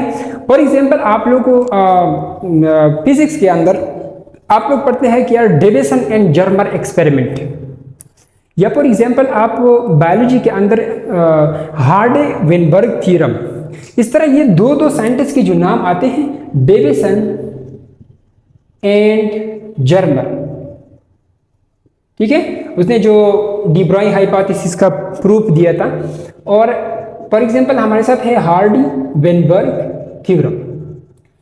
तो ये दो साइंटिस्ट है, ठीक है, डेविसन एक है, जर्मन दूसरा है। इस तरह हमारे साथ हार्डी और वेनबर्ग ये दो साइंटिस्ट का नाम है। कुछ लोग क्या करते हैं इस सेल थ्योरी के अंदर, क्या कहते हैं कि श्लेडन श्वान सेल थ्योरी इस तरह कहते हैं, और फिर मतलब ये लेता है कि ये थ्योरी जो है ये श्लेडन और श्वान ने मिलकर दिया था, इसी वजह से क्या बोलते हैं श्लेडन श्वान सेल थ्योरी। तो ये कंसेप्ट बिल्कुल गलत है, ठीक है। ये थ्योरी जो है सेल थ्योरी इन लोगों ने मिलकर बिल्कुल नहीं दिया था, ये इंडिपेंडेंटली उन लोगों ने दिया था। यहां से भी ये पॉइंट क्लियर हो जाता है कि इसने 1838 में दिया है और इसने 1839 में दिया है, तो यार किस तरह इन लोगों ने मिलकर दिया?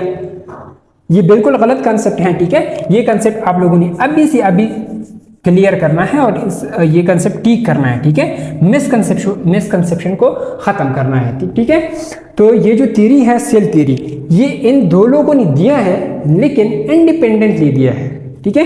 अच्छा, और इस चीज के ऊपर जो है मैंने एक क्वेश्चन देखा था, मेरे ख्याल से आगा खान यूनिवर्सिटी के जो टेस्ट होते हैं वहाँ पर एक इस तरह का अगर आप पास पेपर देखें तो आप लोगों को मिल जाएगा कि क्वेश्चन क्या था कि सेलेक्ट द करेक्ट स्टेटमेंट। तो ऑप्शन ए में हमारे साथ क्या है कि ऑप्शन ए में हमारे साथ है श्लेडन बॉटनिस्ट 1839। ऑप्शन बी है श्वान बॉटनिस्ट 1839। ऑप्शन सी है श्वान ज़ूलॉजिस्ट 1839, और ऑप्शन डी है श्लेडन ज़ूलॉजिस्ट 1838। तो अभी यार ये चीज़ आप लोगों को तो अभी पता चल गया यार, ये यहाँ पर भी लिखा है कि जर्मन है, ज़ूलॉजिस्ट है और 1839 है, यहाँ पर बॉटनिस्ट और यहाँ पर 1838। तो यहाँ पर अगर आप देखें श्लेडन देखें तो श्लेडन हमारे साथ, हाँ ये श्लेडन है, ये बॉटनिस्ट है, हाँ भाई है, लेकिन 1839 नहीं है, ये 1838 है। तो ऑप्शन ए तो गलत हुआ, ठीक है। ऑप्शन बी क्या है श्वान है, अच्छा श्वान है तो बॉटनिस्ट नहीं यार, ये बॉटनिस्ट नहीं है, ये भी गलत हुआ। फिर हमारे साथ है श्वान, हाँ भाई, तो ये है ज़ूलॉजिस्ट, हाँ भाई ज़ूलॉजिस्ट है 1839, अच्छा भाई तो ये 1839 भी है। ऑप्शन सी हमारे साथ करेक्ट ऑप्शन बन गया। और फिर ये है श्लेडन, तो श्लेडन ज़ूलॉजिस्ट नहीं यार, ये ज़ूलॉजिस्ट नहीं है, तो यहाँ पर ऑप्शन सी हमारे साथ करेक्ट ऑप्शन है। ये एमसीक्यू बिल्कुल इस चीज़ के ऊपर बेस है, इनकी इंट्रोडक्शन के ऊपर बेस है, और ये इंट्रोडक्शन जो है आप लोगों ने किस तरह याद रखना है, तो आप लोग इस तरह इस शॉर्ट ट्रिक से आप लोग याद रख सकते हैं, ठीक है। एक ट्रिक मैं इस तरह दे सकता हूं कि हमारे साथ आप लोगों ने सुना होगा श्वान सेल। श्वान सेल कहाँ पर होते हैं? न्यूरॉन में होते हैं, ठीक है, न्यूरॉन में होते हैं श्वान सेल। और न्यूरॉन कहाँ पर होते हैं यार? तो एनिमल में होते हैं, ठीक है, अच्छा भाई, एनिमल में होते हैं तो, और एनिमल की स्टडी को हम क्या बोलते हैं? ज़ूलॉजी। तो ये पॉइंट तो है ज़ूलॉजी का पॉइंट, और बॉटनी का पॉइंट जो है आप लोग इस पॉइंट से क्लियर कर सकते हैं कि आप लोग जहन में क्या रखें, श्वान सेल, और श्वान सेल न्यूरॉन में होते हैं। न्यूरॉन कहाँ पर होता है? एनिमल में होता है। तो आप लोग जो है ना एनिमल की ज़ूलॉजी से आप लोगों ने ये पॉइंट क्लियर करना है। लेकिन एक और ट्रिक मैं दे रहा हूँ ठीक है यहाँ पर, जो कि है अल्फ़ाबेटिक ऑर्डर के ऊपर बेस है। अल्फ़ाबेटिक ऑर्डर, ये चीज़ फिर आपसे नहीं गलत नहीं होगा, ठीक है। ये अल्फ़ाबेटिक ऑर्डर वाला ट्रिक अगर आप लोग अप्लाई करते हैं तो अल्फ़ाबेटिक ऑर्डर वाला किस तरह है, तो ये हमारे साथ देखें, एक हमारे साथ है श्लेडन है, एक श्वान है, ठीक है। एक हमारे साथ बॉटनिस्ट है, एक ज़ूलॉजिस्ट है, एक 1838 है और एक 1839 है। अभी देखो यहाँ पर यार अल्फ़ाबेटिक ऑर्डर अप्लाई करो, ठीक है। अल्फ़ाबेटिक ऑर्डर किस तरह है कि यहाँ पर तो एस और सी एच दोनों में सेम है, ये काट ले, ठीक है, ये ख़त्म कर दे। अभी जो है यहाँ पर अल्फ़ाबेटिक ऑर्डर में सबसे पहले कौन आ जाता है, तो ये एल है और ये डब्ल्यू है। तो हमारे साथ अल्फ़ाबेटिक ऑर्डर में सबसे पहले आता है एल, बाद में आता है डब्ल्यू। इन दोनों में हमारे साथ अल्फ़ाबेटिक ऑर्डर में बी आ जाता है या जेड, तो कौन आ जाता है? बी आ जाता है। और यहाँ पर अगर आप देखें तो इसको हटा दें, ये कॉमन है, यहाँ पर 8 रह गया और यहाँ पर 9 रह गया। तो आप इस तरह भी कर सकते हैं कि 8 और 9 को नंबर के ऑर्डर से लिखें, या अगर अल्फ़ाबेटिक ऑर्डर है तो इस तरह कर सकते हैं कि ये हमारे साथ होता है 8, ये हमारे साथ होता है 9। तो ई है और एन है, तो ई हमारे साथ पहले आ जाता है और एन हमारे साथ बाद में आ जाता है। तो हमारे साथ क्या हुआ कि इसको अल्फ़ाबेटिक ऑर्डर में ये क्या है कि आई एल है और ये बी है और ये 8 है, ठीक है। तो क्या हुआ कि श्लेडन बॉटनिस्ट इन 1838। इसके बाद भी अगर आप इस तरह के क्वेश्चन गलत मार्क करते हैं तो इसमें मेरा कोई कसूर नहीं होगा, ठीक है। अच्छा भाई, इन लोगों ने क्या पोस्टुलेट्स दी थी, उन पोस्टुलेट्स की तरफ आते हैं, ठीक है।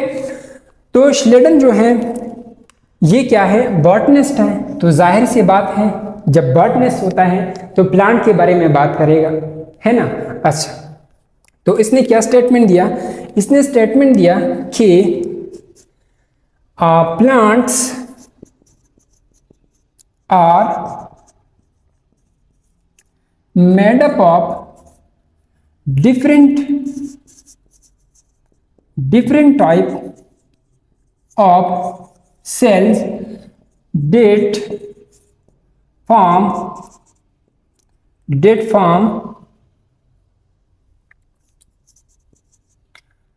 form tissues।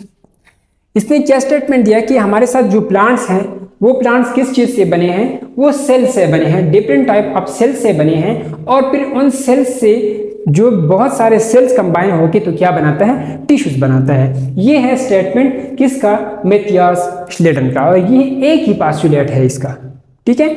अच्छा, फिर क्या है? ट्यूडर श्वान के जो पोस्टुलेट्स है तो वो क्या है? पॉइंट नंबर फर्स्ट, पहला पोस्टुलेट ये है कि उसने क्या कहा कि नहीं यार, not only plants but also animals, both plants and animals are made up of cells. कि हमारे साथ सिर्फ प्लांट्स नहीं बल्कि एनिमल्स भी हमारे साथ किस चीज से बने हैं? ये सेल से बने हैं। पॉइंट नंबर 2 क्या था कि around each cell there is a layer which is called cell membrane या प्लाज्मा मेम्ब्रेन। प्लाज्मा मेम्ब्रेन के बारे में भी इसने रिपोर्ट किया। किसने? ट्यूडर श्वान ने, कि हमारे साथ जो प्लांट्स हैं और एनिमल्स हैं ये बहुत सारे सेल से बने हैं, और इन सेल्स की अराउंड क्या है? एक लेयर है जिसका नाम है सेल मेम्ब्रेन या plasma membrane. Point number 3, the most important point, unique feature to the plant cell, unique feature to the plant cell is cell wall. ये बहुत ही इंपॉर्टेंट लाइन है। क्या है कि इसने क्या कहा कि यार तमाम के तमाम एनिमल्स और प्लांट जो है सेल से बने हैं, और इस सेल के अराउंड क्या है, इस सेल के अराउंड क्या है, सेल मेम्ब्रेन है। लेकिन यहां पर कोई एक्सेप्शन नहीं है, नो एक्सेप्शन, इस पॉइंट के अंदर कोई भी एक्सेप्शन नहीं है। यानी मतलब यह है कि अगर प्लांट है या एनिमल है तो हर एक सेल के अराउंड हमारे साथ क्या होगा, सेल मेम्ब्रेन जरूर होगा। अगर सेल है तो सेल मेम्ब्रेन जरूर होगा। और यहां पर एक्सेप्शन है, यहां पर एक्सेप्शन है। क्या एक्सेप्शन है कि प्लांट सेल के अराउंड क्या है, सेल वॉल है, लेकिन एनिमल सेल के अराउंड सेल वॉल नहीं होगा। बहुत ही इंपॉर्टेंट पॉइंट है, प्लांट सेल के अराउंड सेल वॉल होगा, एनिमल सेल के अराउंड सेल वॉल नहीं होगा। यानी फॉर एग्जांपल अगर हमारे साथ ये एक एनिमल सेल है और ये एक प्लांट सेल है तो दोनों तकरीबन दोनों सेम है, यहाँ तक दोनों सेम है, लेकिन यूनिक फीचर जो है टू द प्लांट सेल वो क्या है कि यहाँ पर एक एडिशनल कवरिंग है जिसे हम क्या कहते हैं, सेल वॉल। क्लियर है यहाँ तक? ये था भाई इन दोनों की स्टेटमेंट। एक पोस्टुलेट किसका है, मैथियास लिडन का है, और ये क्या है कि plants are made of different type of cell which form tissues. और थियोडोर श्वान की 3 स्टेटमेंट है कि both plant and animal are made of tissue, around each cell there is a layer which is called plasma membrane, and unique feature of the plant cell is cell wall. ठीक है, अच्छा अभी क्या हुआ इसके बाद, इसके बाद ये हुआ कि इन दोनों से एक क्वेश्चन पूछा गया, एक क्वेश्चन पूछा गया। क्या क्वेश्चन था? क्वेश्चन ये था कि इन दोनों से, थियोडोर श्वान और मैथियास लिडन दोनों से एक क्वेश्चन पूछा गया। क्वेश्चन क्या था? How new cells are form, कि हमारे साथ जो न्यू सेल्स होते हैं ये कहां से बनते हैं। फॉर एग्जाम्पल हमारे साथ ये, फॉर एग्जाम्पल हमारे साथ क्या है, ये 2 सेल्स हैं, ठीक है, और ये हमारे साथ फॉर एग्जाम्पल न्यू सेल्स हैं, अभी अभी बने हैं। तो इन लोगों से पूछा गया कि ये न्यू सेल्स जो हैं ये कहां से बनते हैं, कहां से ये न्यू सेल्स ओरिजिनेट होते हैं। तो इन दोनों बंदों के साथ इस चीज का आंसर नहीं था, और इस क्वेश्चन के आंसर करने के लिए बाद में एक और साइंटिस्ट आया, और इसका नाम क्या है, रोडाल्फ विर्चो। कुछ लोग रोडाल्फ विर्चो कहते हैं, कुछ लोग रोडाल्फ विर्चो कहते हैं, हम भी रोडाल्फ विर्चो कहेंगे। ठीक है, तो साइंटिस्ट नंबर 8 देखें, साइंटिस्ट नंबर 8 रोडाल्फ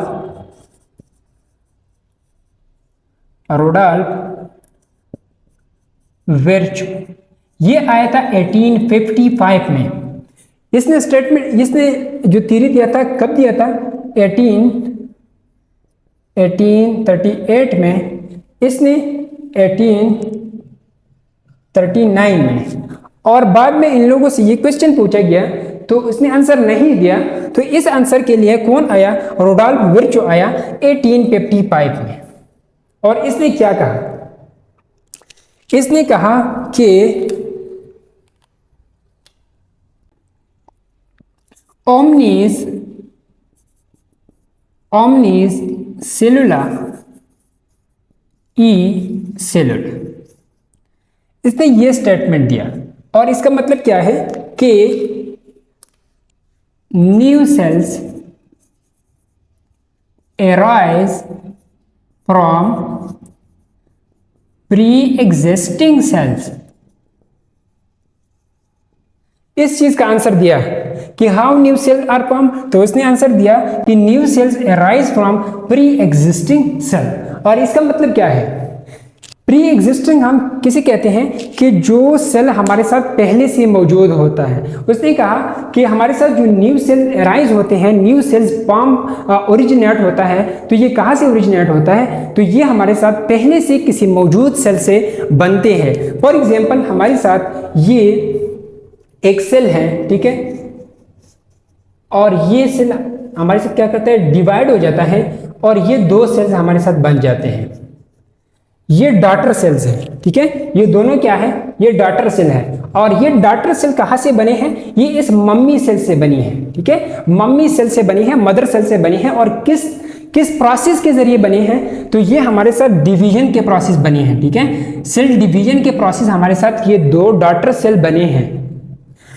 तो इसका मतलब ये है कि रुडोल्फ विर्चो ने क्या कहा कि हमारे साथ ये जो न्यू सेल्स हैं, ये हमारे साथ न्यू सेल्स हैं। ये न्यू सेल्स कहाँ से आए, कहाँ से ओरिजिनेट हो गई, तो ये पहले से इसी मौजूद सेल से बने हैं, जिसे हम प्री एग्जिस्टिंग सेल कहते हैं। जो मम्मी सेल है, इसके डिवीजन से हमारे साथ ये दो सेल्स, डॉटर सेल जो है, ये वजूद में आए हैं। इसका आंसर किसने दिया, रुडोल्फ विर्चो ने दिया। अच्छा, यहाँ पर बहुत ही इंपॉर्टेंट पॉइंट है, क्या है, अगर आपसे पूछा जाए कि सेल थ्योरी किसने दिया, तो इन दोनों के नाम है, ठीक है, मैथियास श्लेडन और थियोडोर श्वान। लेकिन अगर पूछा गया कि सेल थ्योरी को किसने मॉडिफाई किया, तो फिर कौन है, फिर है रुडोल्फ विर्चो 1855। इसने सेल थ्योरी को मॉडिफाई किया और इन दोनों ने सेल थ्योरी सबसे पहले पेश किया। तो सेल थ्योरी किसने पेश किया, इन दोनों ने। मॉडिफाई किसने किया, रुडोल्फ विर्चो ने। कब, 1855 में। ये यहाँ तक क्लियर है, ये पॉइंट आप लोगों को क्लियर होना चाहिए, बहुत ही इंपॉर्टेंट पॉइंट है। और ये भी याद रखें कि अगर ये स्टेटमेंट डायरेक्टली पूछा जाता है कि ओमनिस सेलुला ई सेलुला किसने दिया है, तो रुडोल्फ विर्चो ने दिया है, बिल्कुल सिंपल, ठीक है। और यहाँ पर एक और पॉइंट भी बहुत जरूरी है कि ये रुडोल्फ विर्चो का जो हाइपोथेसिस था, hypothesis of Rudolf Virchow, it is contrary to, एक थ्योरी है उसकी कंट्ररी है, ठीक है। इसका ये जो थ्योरी है, ये इट इज कंट्ररी टू, यहाँ पर देखिए, मैं यहाँ पर लिखता हूँ, ठीक है, कि Virchow hypothesis is contrary to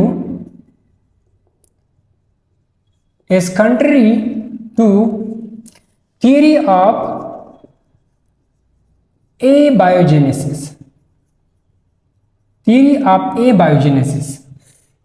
abiogenesis, और रुडोल्फ विर्चो का जो हाइपोथेसिस है, ये आपस में क्या है, कंट्री है, एक दोनों के मुखालिफ हैं। थ्योरी ऑफ एबायोजेनेसिस क्या कहती है, ये कहती है कि all living organism arise spontaneously from non-living things। Theory of abiogenesis कहती है कि हमारे साथ जो तमाम तर लिविंग ऑर्गेनिजम्स हैं, ये स्पॉन्टेनियसली अराइज होती है फ्रॉम नॉन लिविंग थिंग्स। और रुडोल्फ विर्चो के हाइपोथेसिस क्या कहते हैं कि new cell arise from pre existing cell, कि ये जो हमारे साथ न्यू सेल्स हैं, ये हमारे साथ लिविंग सेल हैं, ठीक है, ये भी लिविंग सेल है और ये भी हमारे साथ क्या है, लिविंग सेल है। ये मम्मी सेल और ये डॉटर सेल दोनों क्या है, लिविंग है। लेकिन ये डॉटर सेल जो है, ये न्यूली अराइज हुई है, और ये जो है ये प्री एग्जिस्टिंग है। लेकिन ये डॉटर सेल जो है, ये कहाँ से आए हैं, तो ये इस पहले से मौजूद लिविंग सेल से आए हैं। ये भी लिविंग सेल है ना, मम्मी सेल तो भी लिविंग सेल है, और ये दोनों भी क्या है, लिविंग है। तो ये दोनों लिविंग सेल जो हैं, ये पहले से मौजूद लिविंग सेल से आए हैं। और थ्योरी ऑफ एबायोजेनेसिस कहते हैं कि जो हमारे साथ, फॉर एग्जांपल ये हमारे साथ डॉटर सेल हैं, तो ये कहाँ से आए हैं, तो ये फॉर एग्जांपल इस चीज़ से आए हैं, और ये हमारे साथ है नॉन लिविंग। ये है थ्योरी ऑफ एबायोजेनेसिस। थ्योरी ऑफ एबायोजेनेसिस और विर्चो हाइपोथेसिस में सिर्फ एक चीज़ का डिफरेंस है, वो क्या है कि यहाँ पर ये जो मम्मी सेल है, ये जो सेल हैं, ये जो चीज़ है, ठीक है, ये यहाँ पर हमारे साथ क्या है, नॉन लिविंग है, और यहाँ पर क्या है, ये लिविंग है। क्लियर है यहाँ तक? अच्छा, फिर ये अलग बात है कि हमारे साथ जो थ्योरी ऑफ एबायोजेनेसिस है वो ओरिजिन ऑफ लाइफ पर बेस है, और विर्चू का जो हाइपोथेसिस है it is based on origin of cell, कि किस तरह सेल न्यू सेल्स ओरिजिनेट होती हैं, और ये थ्योरी जो है ये बेस है किस तरह हमारे साथ लाइफ जो है वो ओरिजिनेट हुआ है, किस तरह हमारे साथ लाइफ आया है, लिविंग थिंग्स आए हैं। तो थ्योरी ऑफ एबायोजेनेसिस जो है, फिर इसके ऊपर जो है हम डिस्कशन करेंगे इवोल्यूशन के अंदर। ये यहाँ का टॉपिक नहीं है, लेकिन यहाँ से रिलेट करता है विर्चू हाइपोथेसिस से, तो इस वजह से मैंने यहाँ पर ये चीज़ मेंशन किया। ये प्योरली जो है हम पढ़ेंगे इवोल्यूशन के अंदर, ठीक है। हमारे साथ कितने साइंटिस्ट हो गई? 8 साइंटिस्ट हो गई, 2 साइंटिस्ट बाकी हैं, ठीक है। सिर्फ और सिर्फ 2 साइंटिस्ट बाकी हैं, और इसमें कुछ भी नहीं है, ठीक है, सिर्फ स्टेटमेंट्स हैं। तो जल्दी जल्दी देखते हैं क्या है।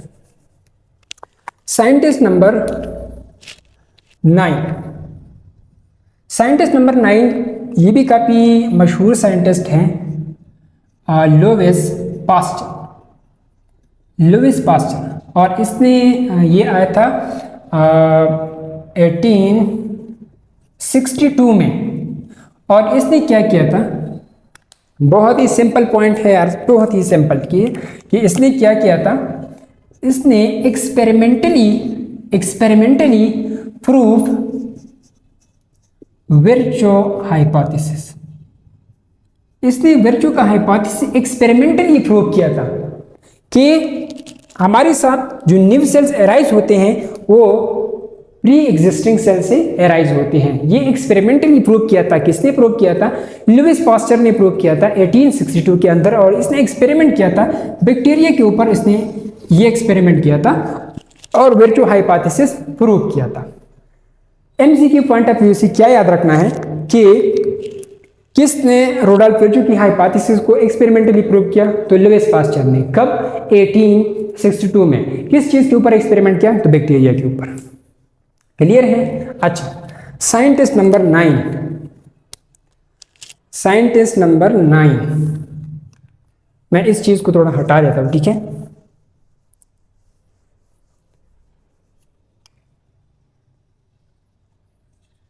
नहीं, तो साइंटिस्ट नंबर 10, अगस्त विसमैन। ये आया था 1880 में, ठीक है। अगस्त विसमैन ये आया था 1880 में, और इसने भी एक स्टेटमेंट दिया था, बिल्कुल सिंपल स्टेटमेंट है कि all living organism have common origin because ये आपको दिखाई दे रहा है कि नहीं यार?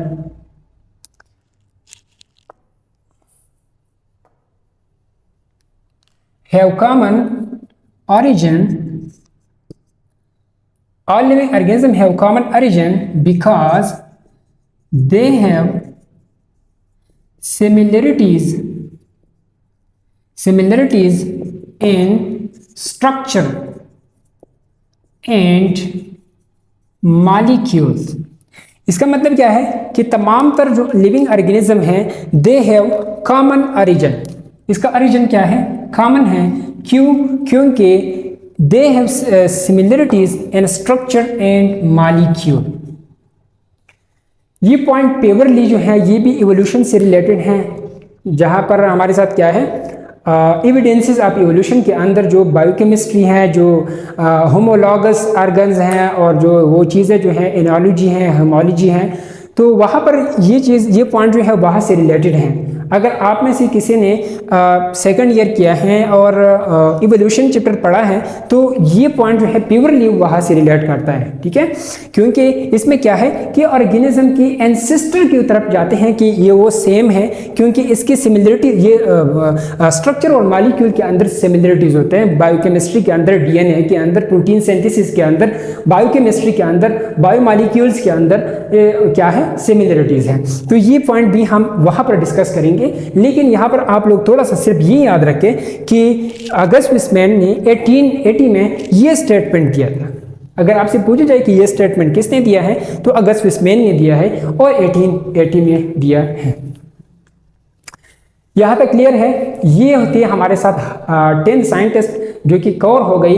इसके बीचों बीच में हमारे साथ सेल थ्योरी भी आया और जो इम्पोर्टेंट डिस्कवरीज थी बुक से रिलेटेड, तो वो सब के सब हमारे साथ यहाँ पर कवर हो गई। ठीक है,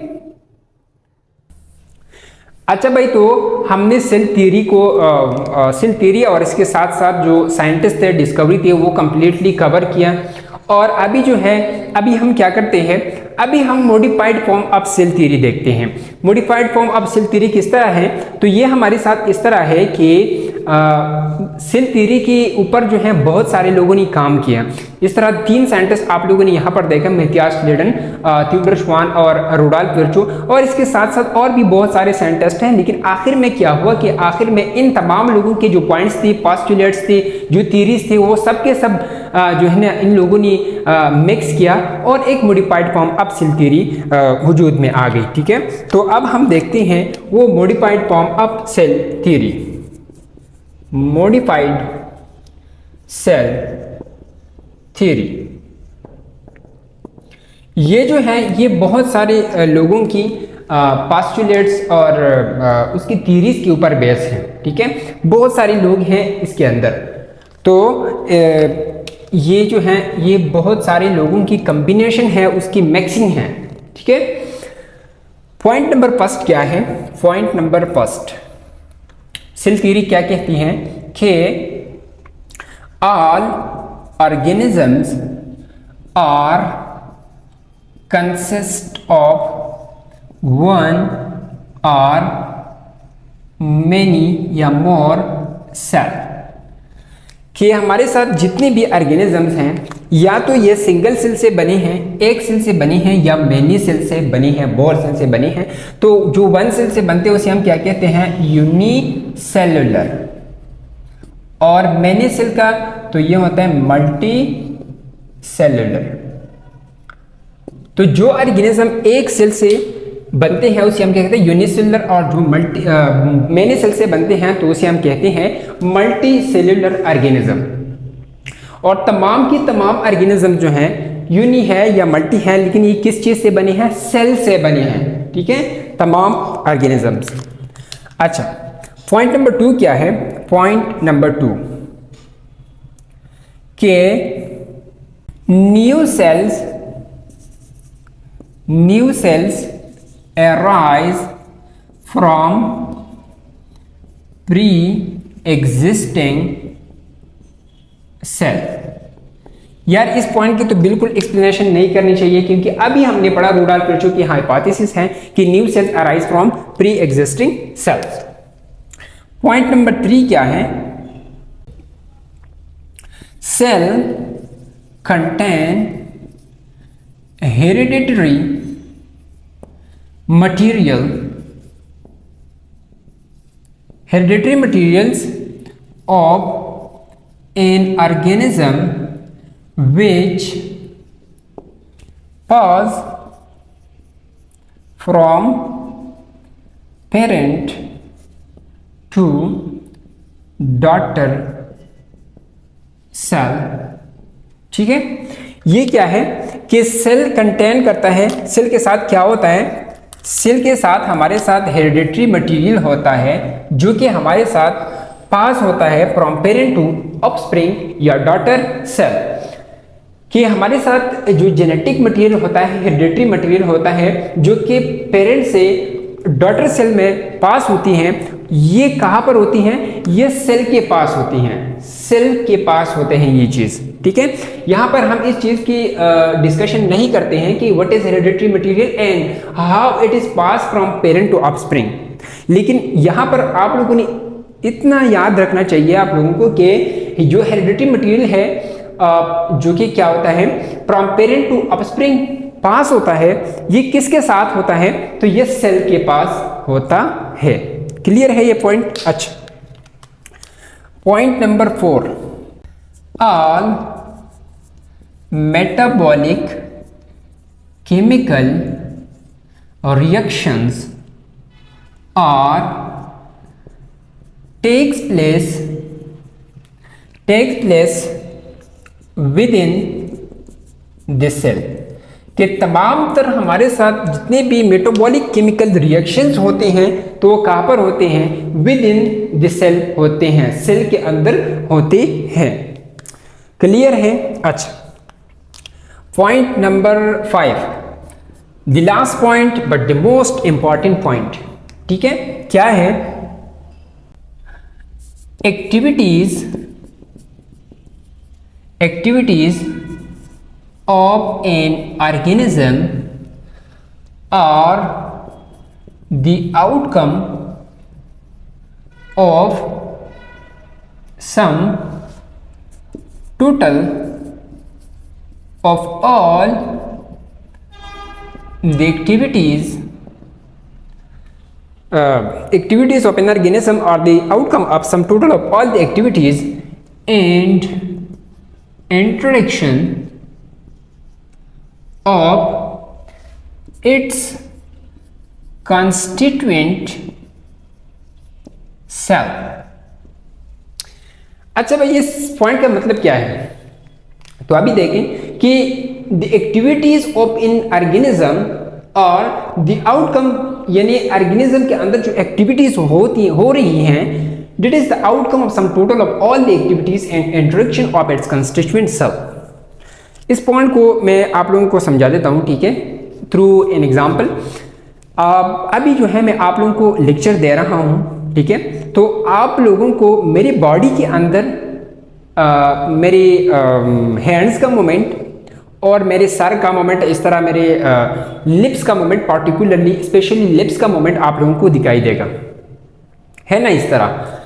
तो इसका मतलब ये तो नहीं है कि इस वक्त मेरी बॉडी के अंदर सिर्फ और सिर्फ मेरे हाथ, मेरे और लिप्स जो हैं ये मूवमेंट करता है और ये जो है ये एक्टिव है, और बाकी जो मेरे बॉडी के कंपोनेंट्स हैं वो इनएक्टिव है।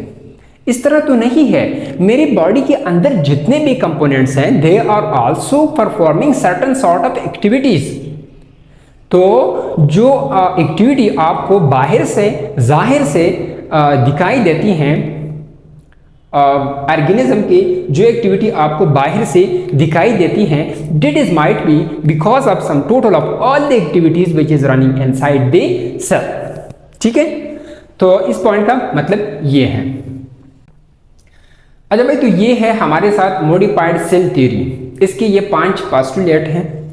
बस यहाँ पर हमारे साथ सेल थ्योरी मुकम्मल तौर पर जो है ये कंप्लीट हो गया। ठीक है, यहाँ पर ये टॉपिक हम वाइंड अप करते हैं। ठीक है, ये क्लियर हुआ। अच्छा भाई, अब हम एक और पॉइंट की तरफ आते हैं। ठीक है, यहाँ पर देखें, फॉर एग्जाम्पल ये हमारे साथ क्या है, यहाँ पर देखें, ये इस तरह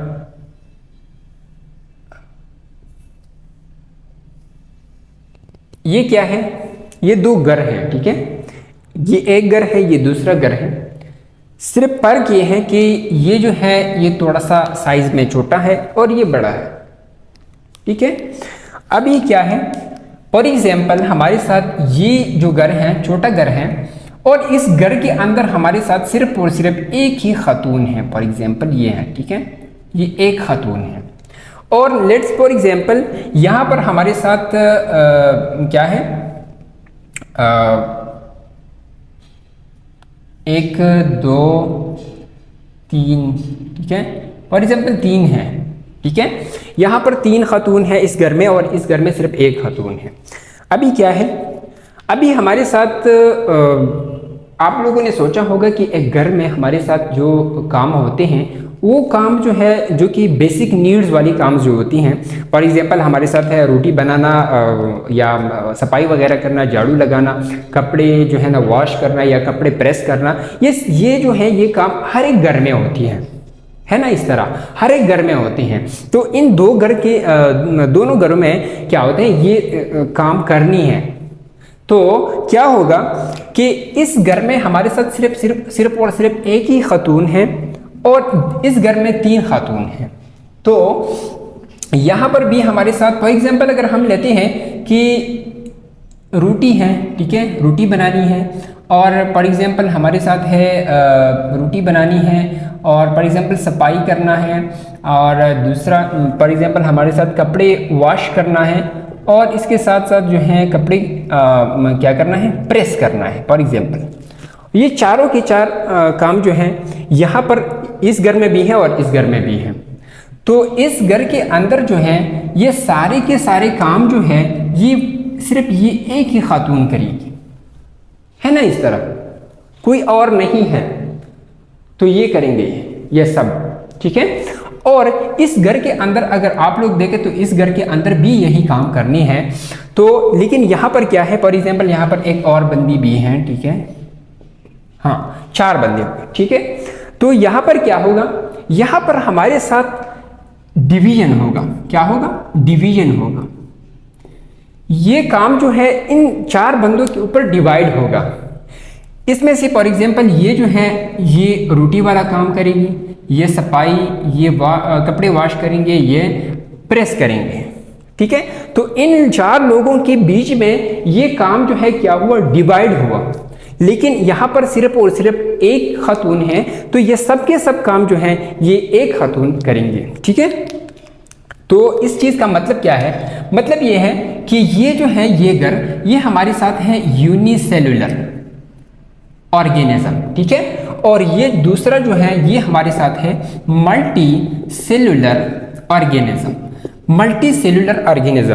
तो हमारे साथ क्या है, हम एक लाइन बोलते हैं कि in multicellular organism there is a division of labour. क्या होता है, यहाँ पर डिवीजन ऑफ लेबर होता है, लेकिन यूनिसेलुलर ऑर्गेनिज्म के अंदर कोई डिवीजन ऑफ लेबर नहीं होता है। क्यों, तो ये आपको अभी पता चल गया कि यूनिसेलुलर ऑर्गेनिज्म के साथ सिर्फ एक सेल है, तो जितने भी काम करने हैं, फॉर एग्जांपल बैक्टीरिया सेल हैं, तो जितने भी काम करने हैं सिर्फ एक सेल ने करनी है। और यहाँ पर मल्टीसेलुलर ऑर्गेनिज्म में बहुत सारे क्या है, सेल्स हैं। तो इस मल्टीसेलुलर ऑर्गेनिज्म में क्या होगा, यहाँ पर डिवीजन ऑफ लेबर होगा। कुछ सेल्स मतलब ये है कि यहाँ पर फॉर एग्जांपल अगर हमारे साथ एक ऑर्गेनिज्म है, ये ऑर्गेनिज्म है, इसमें एक सेल ये है, दूसरी किस्म के सेल ये हैं, तीसरी किस्म के सेल ये हैं, और चौथे किस्म के सेल ये हैं फॉर एग्जांपल। तो ये सेल्स जो हैं ये एक मुख्तलिफ एक ख़ास किस्म की फंक्शन के लिए स्पेशलाइज किया गया है। इस तरह ये दूसरे जो है ये एक और फंक्शन के लिए स्पेशलाइज किया गया है, और इस तरह ये सब के सब जो है मुख्तलिफ किस्म के फंक्शंस के लिए स्पेशलाइज किया जाता है। और फिर हम कहते हैं कि मल्टीसेलुलर ऑर्गेनिज्म के अंदर जितने भी काम होते हैं तो वो लेबर पर डिवाइड हो गया। फॉर एग्जाम्पल हमारे साथ क्या है कि एक कंस्ट्रक्शन की काम हो रही है, तो वहाँ पर क्या होती है, मुख्तलिफ किस्म के काम होते हैं, बहुत सारे काम होते हैं, लेकिन वो काम जो होते हैं उनके लिए मुख्तलिफ किस्म के लोग जो है वो हायर किया जाता है, और उन लोगों के बीच में वो काम डिवाइड किया जाता है। बिल्कुल इसी तरह हमारे साथ मल्टीसेलुलर ऑर्गेनिज्म है। मल्टीसेलुलर ऑर्गेनिज्म के अंदर मुख्तलिफ किस्म के सेल्स को मुख्तलिफ किस्म के फंक्शंस के लिए स्पेशलाइज किया जाता है। फॉर एग्जाम्पल क्या है, इस डिवीजन ऑफ लेबर का मतलब क्या हुआ, इसका मतलब ये है कि different cells are specialised for different function. Different cells are specialised for different functions. For example अगर आप लोग यहां पर देखें, हमारे साथ क्या है, हमारे साथ है muscle cells. Muscle cells human में अगर आप देखें, एनिमल में देखें तो मसल सेल्स हैं, and muscle cells are specialised for contraction and relaxation. Muscle cells जो है ये कंट्रैक्शन और रिलैक्सेशन के लिए क्या है, स्पेशलाइज्ड किया गया है। फॉर एग्जांपल हमारे साथ नर्व सेल हैं, क्या है, नर्व सेल है। तो nerve cell is specialised for transmitting impulses, transmit impulse impulses transmit करते हैं। And for the transmission of impulses कौन से सेल स्पेशलाइज्ड हैं? नर्व सेल स्पेशलाइज्ड हैं। इसी तरह हमारे साथ फॉर एग्जांपल अगर आरबीसी देखें, RBC so it is specialised for carry oxygen, carry oxygen, ये ऑक्सीजन कैरी करता है, ठीक है। और अगर हम देखें फॉर एग्जांपल तो हमारे साथ फॉर एग्जांपल है ग्लैंड सेल, तो gland cell are specialised for secretion, ये सिक्रीशन के लिए स्पेशलाइज होते हैं, ठीक है। तो ये क्या है भाई कि हमारे साथ ग्लैंड सेल जो है ये किस चीज़ के लिए स्पेशलाइज है? सिक्रीशन के लिए स्पेशलाइज्ड हैं। इस तरह ग्लैंड सेल हमारे साथ इम्पल्सेस ट्रांसमिट नहीं कर सकते हैं क्योंकि ये इसका काम नहीं है, ये स्पेशलाइज है for secretion, not specialize for transmitting impulses. इस तरह आरबीसी का क्या काम है? Carrying oxygen.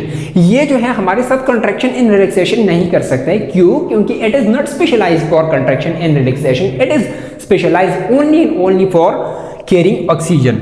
अगर हमारे साथ प्लांट में अगर आप देखें तो जाइलम सेल है, ठीक है, जाइलम सेल है, तो क्या करती है क्या करती है जाइलम सेल? क्या करती है? वाटर की ट्रांसपोर्टेशन करती है, ट्रांसपोर्ट वाटर, ठीक है। और इस तरह हमारे साथ है प्लोएम सेल है, प्लोएम सेल है, तो ये क्या करते हैं? ट्रांसलोकेट फूड, ट्रांसलोकेट फूड, ठीक है। तो जाइलम सेल जो है ये हमारे साथ स्पेशलाइज किया गया है for transporting water and phloem cell are specialised for translocating food.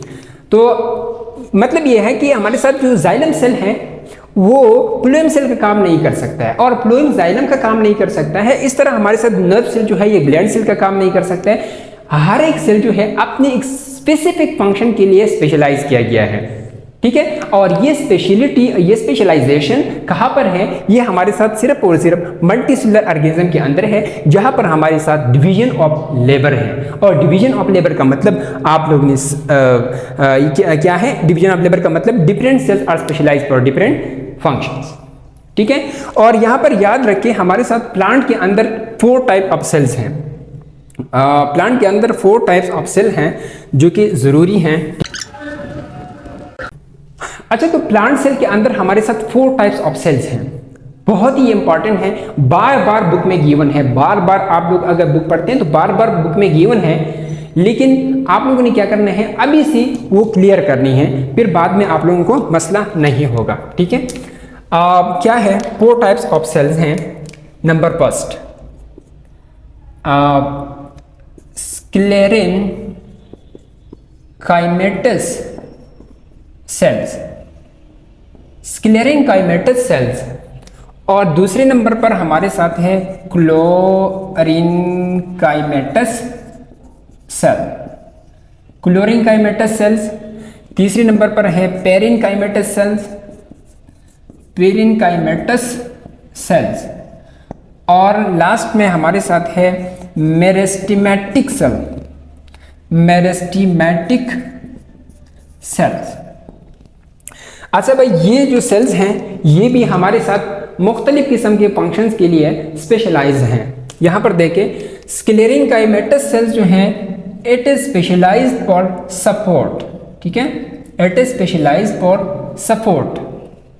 Chlorine काइमेटस cells जो हैं these are specialised for photosynthesis, carry out photosynthesis. और जो पेरिन काइमेटस सेल्स हैं these are specialised for food storage, क्या करता है? फूड स्टोर करता है। So these are specialised for food storage. और मेरिस्टेमेटिक सेल जो हैं these are specialised for cell division, ये सेल डिवीजन के लिए स्पेशलाइज्ड है। To produce new cells for growth and development, for growth and development. तो ये 4 किस्म के सेल्स जो हैं ये हमारे साथ प्लांट के अंदर पाया जाता है। ये आप लोगों ने याद रखनी है और इसकी याद रखने का बहुत ही इजी तरीका है, बहुत ही इजी, ठीक है। कभी भी आप नहीं बोलेंगे क्या है sclerenchymatous cells are specialise for support, तो यहाँ पर भी एस है और यहाँ पर भी एस है, ठीक है, दोनों एस से स्टार्ट होते हैं, स्क्लेरिंग काइमा और सपोर्ट, क्लियर है। दूसरे नंबर पर हमारे साथ है क्लोरिंग काइमेटस सेल, तो क्लोर से आप क्या ले लें, क्लोरोपिल, ठीक है, क्लोरोपिल तो फोटोसिंथेसिस, ठीक है। और हमारे साथ फिर क्या है, पेरिन काइमेटस सेल, तो इसको आप प्रोनाउंसिएशन से याद रखें, ठीक है, प्रोनाउंसिएशन से इस तरह की पेरेंकाइमा और फूड, पेरेंकाइमा और फूड, ठीक है, तो इसको प्रोनाउंसिएशन से आप लोग याद रख सकते हैं। और आखिर में ये लास्ट वाला रह गया मेरिस्टेमेटिक सेल, तो ये आप लोग याद रखें कि it is specialize for cell division to produce new cells for growth and development. Clear है यहाँ तक। तो हमारे साथ एनिमल में भी और प्लांट में भी क्या है, मुख्तलिफ किस्म के सेल्स को मुख्तलिफ किस्म के फंक्शंस के लिए स्पेशलाइज किया गया है। हर एक सेल जो है वो अपना एक स्पेशलिटी रखता है, ठीक है। ये फॉर एग्जांपल मसल सेल है तो ये कंट्रैक्शन रिलैक्सेशन करता है, इसके साथ इसकी स्पेशलिटी है। और हमारे फॉर एग्जांपल अगर जाइलम सेल है तो ये वाटर को ट्रांसपोर्ट करती हैं, इसके साथ वाटर के ट्रांसपोर्टेशन की स्पेशलिटी है, ये दूसरा काम नहीं कर सकता है, ठीक है। ये जाइलम जो है ये ग्लैंड सेल का काम कर सकता है, नहीं। इस तरह आरबीसी नर्व सेल का काम कर सकता है, नहीं। क्यों? क्योंकि it is not specialized for transmitting impulse, it is specialized only for carrying oxygen. और हमें भी इस तरह करना चाहिए, हमें भी इस तरह करना चाहिए, हमें एक चीज में स्पेशलिस्ट होना है, ठीक है। बाज़ लोग आप लोगों ने देखा होगा कि बहुत सारी चीज़ों में वो स्पेशलिटी रखता है, लेकिन इस तरह नहीं होना चाहिए। जो बंदा 20 कामों में स्पेशलिस्ट है वो एक काम में भी स्पेशलिस्ट नहीं है। आप लोगों ने स्पेशलिस्ट बनना है तो सिर्फ और सिर्फ एक चीज़ में स्पेशलिस्ट बनना है, एक से ज़्यादा नहीं। जब नेचर ने, जब अल्लाह ने सेल्स को मल्टी स्पेशलिटी नहीं दी है तो हम क्यों अपने आप को मल्टी स्पेशलिटी दे दें। स्पेशलिस्ट बनना है तो सिर्फ और सिर्फ एक काम में स्पेशलिस्ट बनना है। अगर एक से ज़्यादा होते हैं तो फिर आप लोग स्पेशलिस्ट नहीं हैं, ठीक है। तो ये था भाई हमारे साथ इस पॉइंट की एक्सप्लेनेशन कि मल्टीसेलुलर ऑर्गेनिज्म में क्या होती हैं, डिवीजन ऑफ लेबर होती हैं and differential of specialize for different function. अभी ये याद रखो कि हमारे साथ जो सेल्स, फॉर एग्जांपल ये क्या है, और वैसे वो एक गहरा लाइन है, एग्जैक्ट तो मुझे याद नहीं है किसका लाइन है, लेकिन बहुत ही काफ़ी कमाल का लाइन है कि जो सबके होते हैं वो किसी के नहीं होते, और जो किसी एक का होता है वो कभी सबका नहीं होता, है ना। इस तरह अभी सोचो इसके ऊपर। अच्छा, अभी क्या है कि हमारे साथ फॉर एग्जांपल ये मसल सेल है और ये स्पेशलाइज है फॉर कंट्रैक्शन एंड रिलैक्सेशन, और फॉर एग्जांपल हमारे साथ ये नर्व सेल है और ये स्पेशलाइज है फॉर ट्रांसमिटिंग इंपल्स। तो यार इस तरह होना चाहिए ना कि ये मसल सेल और ये नर्व सेल, इन दोनों के बीच में साइज और शेप का वेरिएशन जरूर होगा, ठीक है। इसमें साइज और शेप का, फॉर एग्जांपल हमारे साथ ये फॉर एग्जांपल अगर मसल सेल है तो ये नर्व सेल हूबहू इस तरह नहीं होगा, इन दोनों के बीच में साइज और शेप का वेरिएशन जरूर होगा। इस वजह से तो ये एक दूसरे से फंक्शन में मुख्तलिफ है। इसके साइज और शेप की वजह से क्या है, शेप और साइज की वजह से क्या है, ये एक दूसरे से मुख्तलिफ किस्म के फंक्शन परफॉर्म करते हैं, ठीक है। फॉर एग्जाम्पल हमारे साथ एक घर है और इस घर में बहुत सारे लोग हैं, ठीक है। कुछ जो है कुछ इस तरह, फॉर एग्जाम्पल एक घर है और इसमें दो बंदे हैं, एक ये वाला बंदा है और एक ये वाला बंदा है, ठीक है। ये क्या है, ये बहुत ही टाल बंदा है और ये बहुत ही शॉर्ट बंदा है, ठीक है, ड्वार्फ है, ड्वार्फ, ठीक है। अच्छा, और फॉर एग्जाम्पल क्या है, हमने क्या करना है, छत पर हमने एक बल्ब लगाना है फॉर एग्जाम्पल, तो हम किसको बुलाएंगे, इसको बुलाएंगे या इसको? ऑब्वियसली हम इस टॉल बंदे को बुलाएंगे क्योंकि ये बंदा ये काम आसानी से कर सकता है, ठीक है। और जो है इस छोटे बंदे के लिए भी हमारे साथ घर में बहुत सारे काम होते हैं, इससे तो नहीं कि ये बिल्कुल आराम से बैठे और कुछ ना करें, इसके लिए भी बहुत सारे काम होते हैं, लेकिन इसके काम जो है वो मुख्तलिफ होते हैं और इसके जो हैं वो मुख्तलिफ हैं। क्यों? क्योंकि इसके साइज और इसके शेप की इसमें वेरिएशन है, और इस वेरिएशन की वजह से इन लोगों का फंक्शन जो है वो क्या है, मुख्तलिफ है। बिल्कुल इसी तरह हमारे साथ सेल्स में भी है कि सेल्स शेप और साइज की वेरिएशन की वजह से मुख्तलिफ किस्म की फंक्शंस परफॉर्म करते हैं। तो थोड़ा सा हम ये देखते हैं, साइज और शेप की वेरिएशन थोड़े से हम देखते हैं, ठीक है, कि किस तरह हमारे साथ साइज और शेप में वेरिएशन है। तो सबसे पहले हम देखते हैं वेरिएशन इन शेप, ठीक है। तो इसमें हम 2-3 एग्जाम्पल लेते हैं, ठीक है। फॉर एग्जाम्पल हमारे साथ है आरबीसी, ठीक है। आरबीसी क्या करता है, ऑक्सीजन कैरी करता है। तो इसका जो शेप है वो किस तरह है, इसका जो शेप है वो हमारे साथ है राउंड एंड कनकेव, ठीक है, क्योंकि ये वेसल्स के अंदर जाता है, ठीक है। तो इसका शेप राउंड होना चाहिए और कनकेव होना चाहिए, ठीक है। और फिर हमारे साथ क्या है, दूसरे नंबर पर हमारे साथ फॉर एग्जांपल है नर्व सेल। तो नर्व सेल जो है इसका शेप किस तरह है, तो नर्व सेल हमारे साथ ब्रांच होना चाहिए, branch and long. Nerve cell का काम क्या है यार, ट्रांसमिटिंग इम्पल्स, बॉडी के एक जगह से दूसरी जगह इम्पल्स ट्रांसमिट करना। तो ये ब्रांच भी होना चाहिए और ये लॉन्ग भी होना चाहिए, ठीक है। इस तरह हमारे साथ फॉर एग्जांपल है ट्रैकिड सेल, प्लांट से सेल लेते हैं, ठीक है, ट्रैकिड सेल, ट्रैकिड सेल। तो ट्रैकिड सेल जो होते हैं ये क्या करता है, ट्रैकिड एंड वेसल सेल्स जो है ये हमारे साथ सेल्स हैं, जाइलम के सेल्स हैं, ठीक है, जाइलम के सेल्स हैं। और ये हमारे साथ इलांगेटेड सेल्स हैं, ठीक है, दीज आर इलांगेटेड सेल्स, क्योंकि इसका काम क्या है, वाटर के ट्रांसपोर्टेशन करना। तो वाटर के ट्रांसपोर्टेशन, ये इतनी बड़े बड़े इलांगेटेड सेल्स हैं, इसके शेप इस तरह होनी चाहिए, ठीक है। और हम इस तरह भी कह सकते हैं कि फॉर एग्जांपल ये इलांगेटेड सेल्स हैं, बड़े बड़े सेल्स हैं, तो इसके शेप की वजह से इसको वाटर के ट्रांसपोर्टेशन के लिए स्पेशलाइज किया गया। और नर्व सेल जो है ये ब्रांच है और लॉन्ग है, तो इस वजह से इसको क्या गया, इसको नर्व ट्रांसमिशन के लिए, इम्पल्स ट्रांसमिशन के लिए स्पेशलाइज किया गया, ठीक है। अच्छा, इस तरह हमारे साथ साइज में भी वेरिएशन है, ठीक है।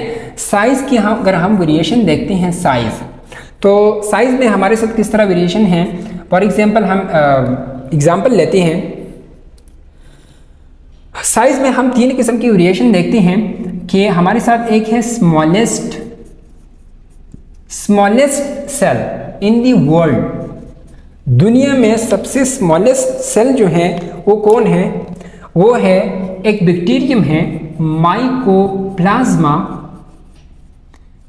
गैलेसेप्टिकम, माइकोप्लाज्मा गैलेसेप्टिकम, जो कि राउंड अबाउट 0.2 to 0.3 माइक्रोमीटर इसका डायमीटर है, ठीक है।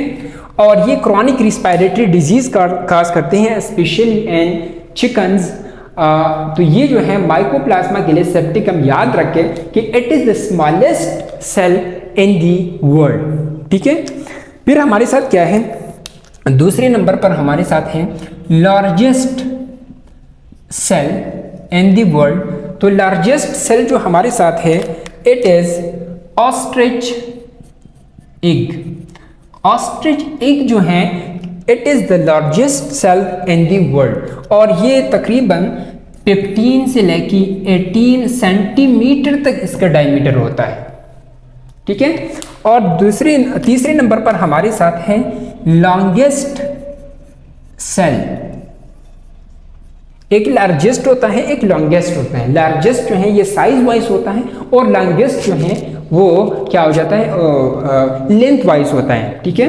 तो लॉन्गेस्ट सेल हमारे साथ कौन से है, ये हमारे साथ है nerve cell, nerve cell. Clear है यहाँ तक?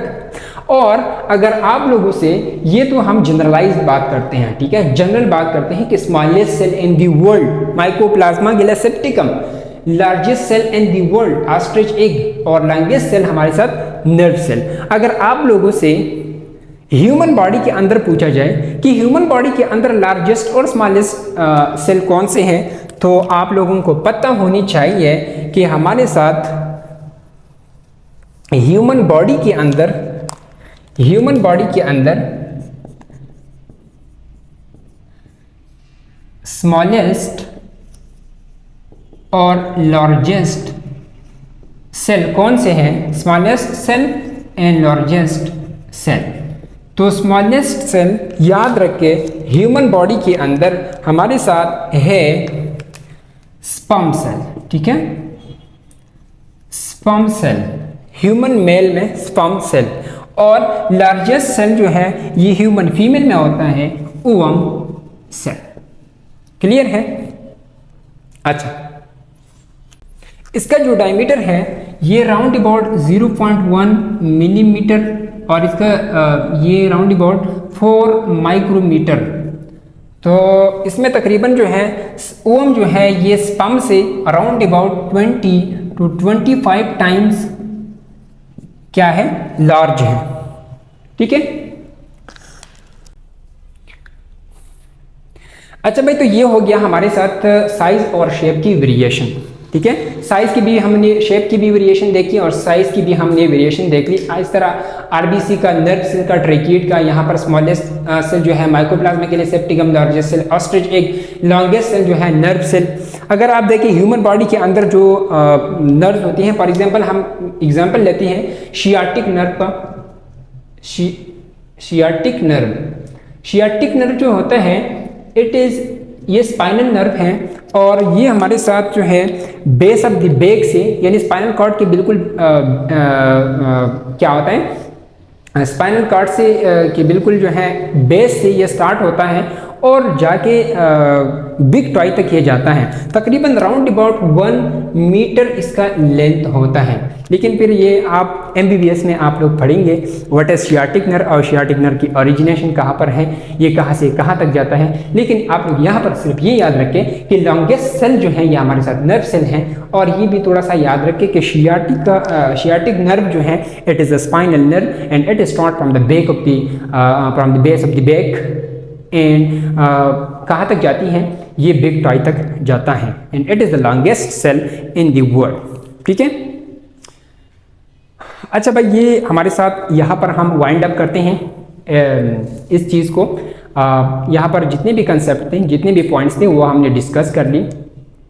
इंशाल्लाह दूसरे लेक्चर के अंदर हम स्टार्ट करेंगे यूकैरियोटिक सेल, हम स्टार्ट करेंगे। ठीक है। स्टार्ट में जो मैंने आप लोगों को 4 टॉपिक्स दिए थे, तो उसमें से हमने पहला वाला topic cell and cell theory completely cover किया, वो ख़त्म हो गया। वाइंड अप करते हैं हम यहाँ पर और दूसरे लेक्चर में हम कोशिश करते हैं कि यूकैरियोटिक सेल को कंप्लीटली हम कंप्लीट तो हम नहीं कर सकते हैं, लेकिन यूकैरियोटिक सेल हम स्टार्ट करेंगे। This is the major portion of this chapter. तो हम यूकैरियोटिक सेल की तरफ जाएंगे और जो टेक्निक्स हैं वो हम इसके बाद करेंगे। ठीक है। तब तक आप लोग पढ़ाई करते रहें। All the very best.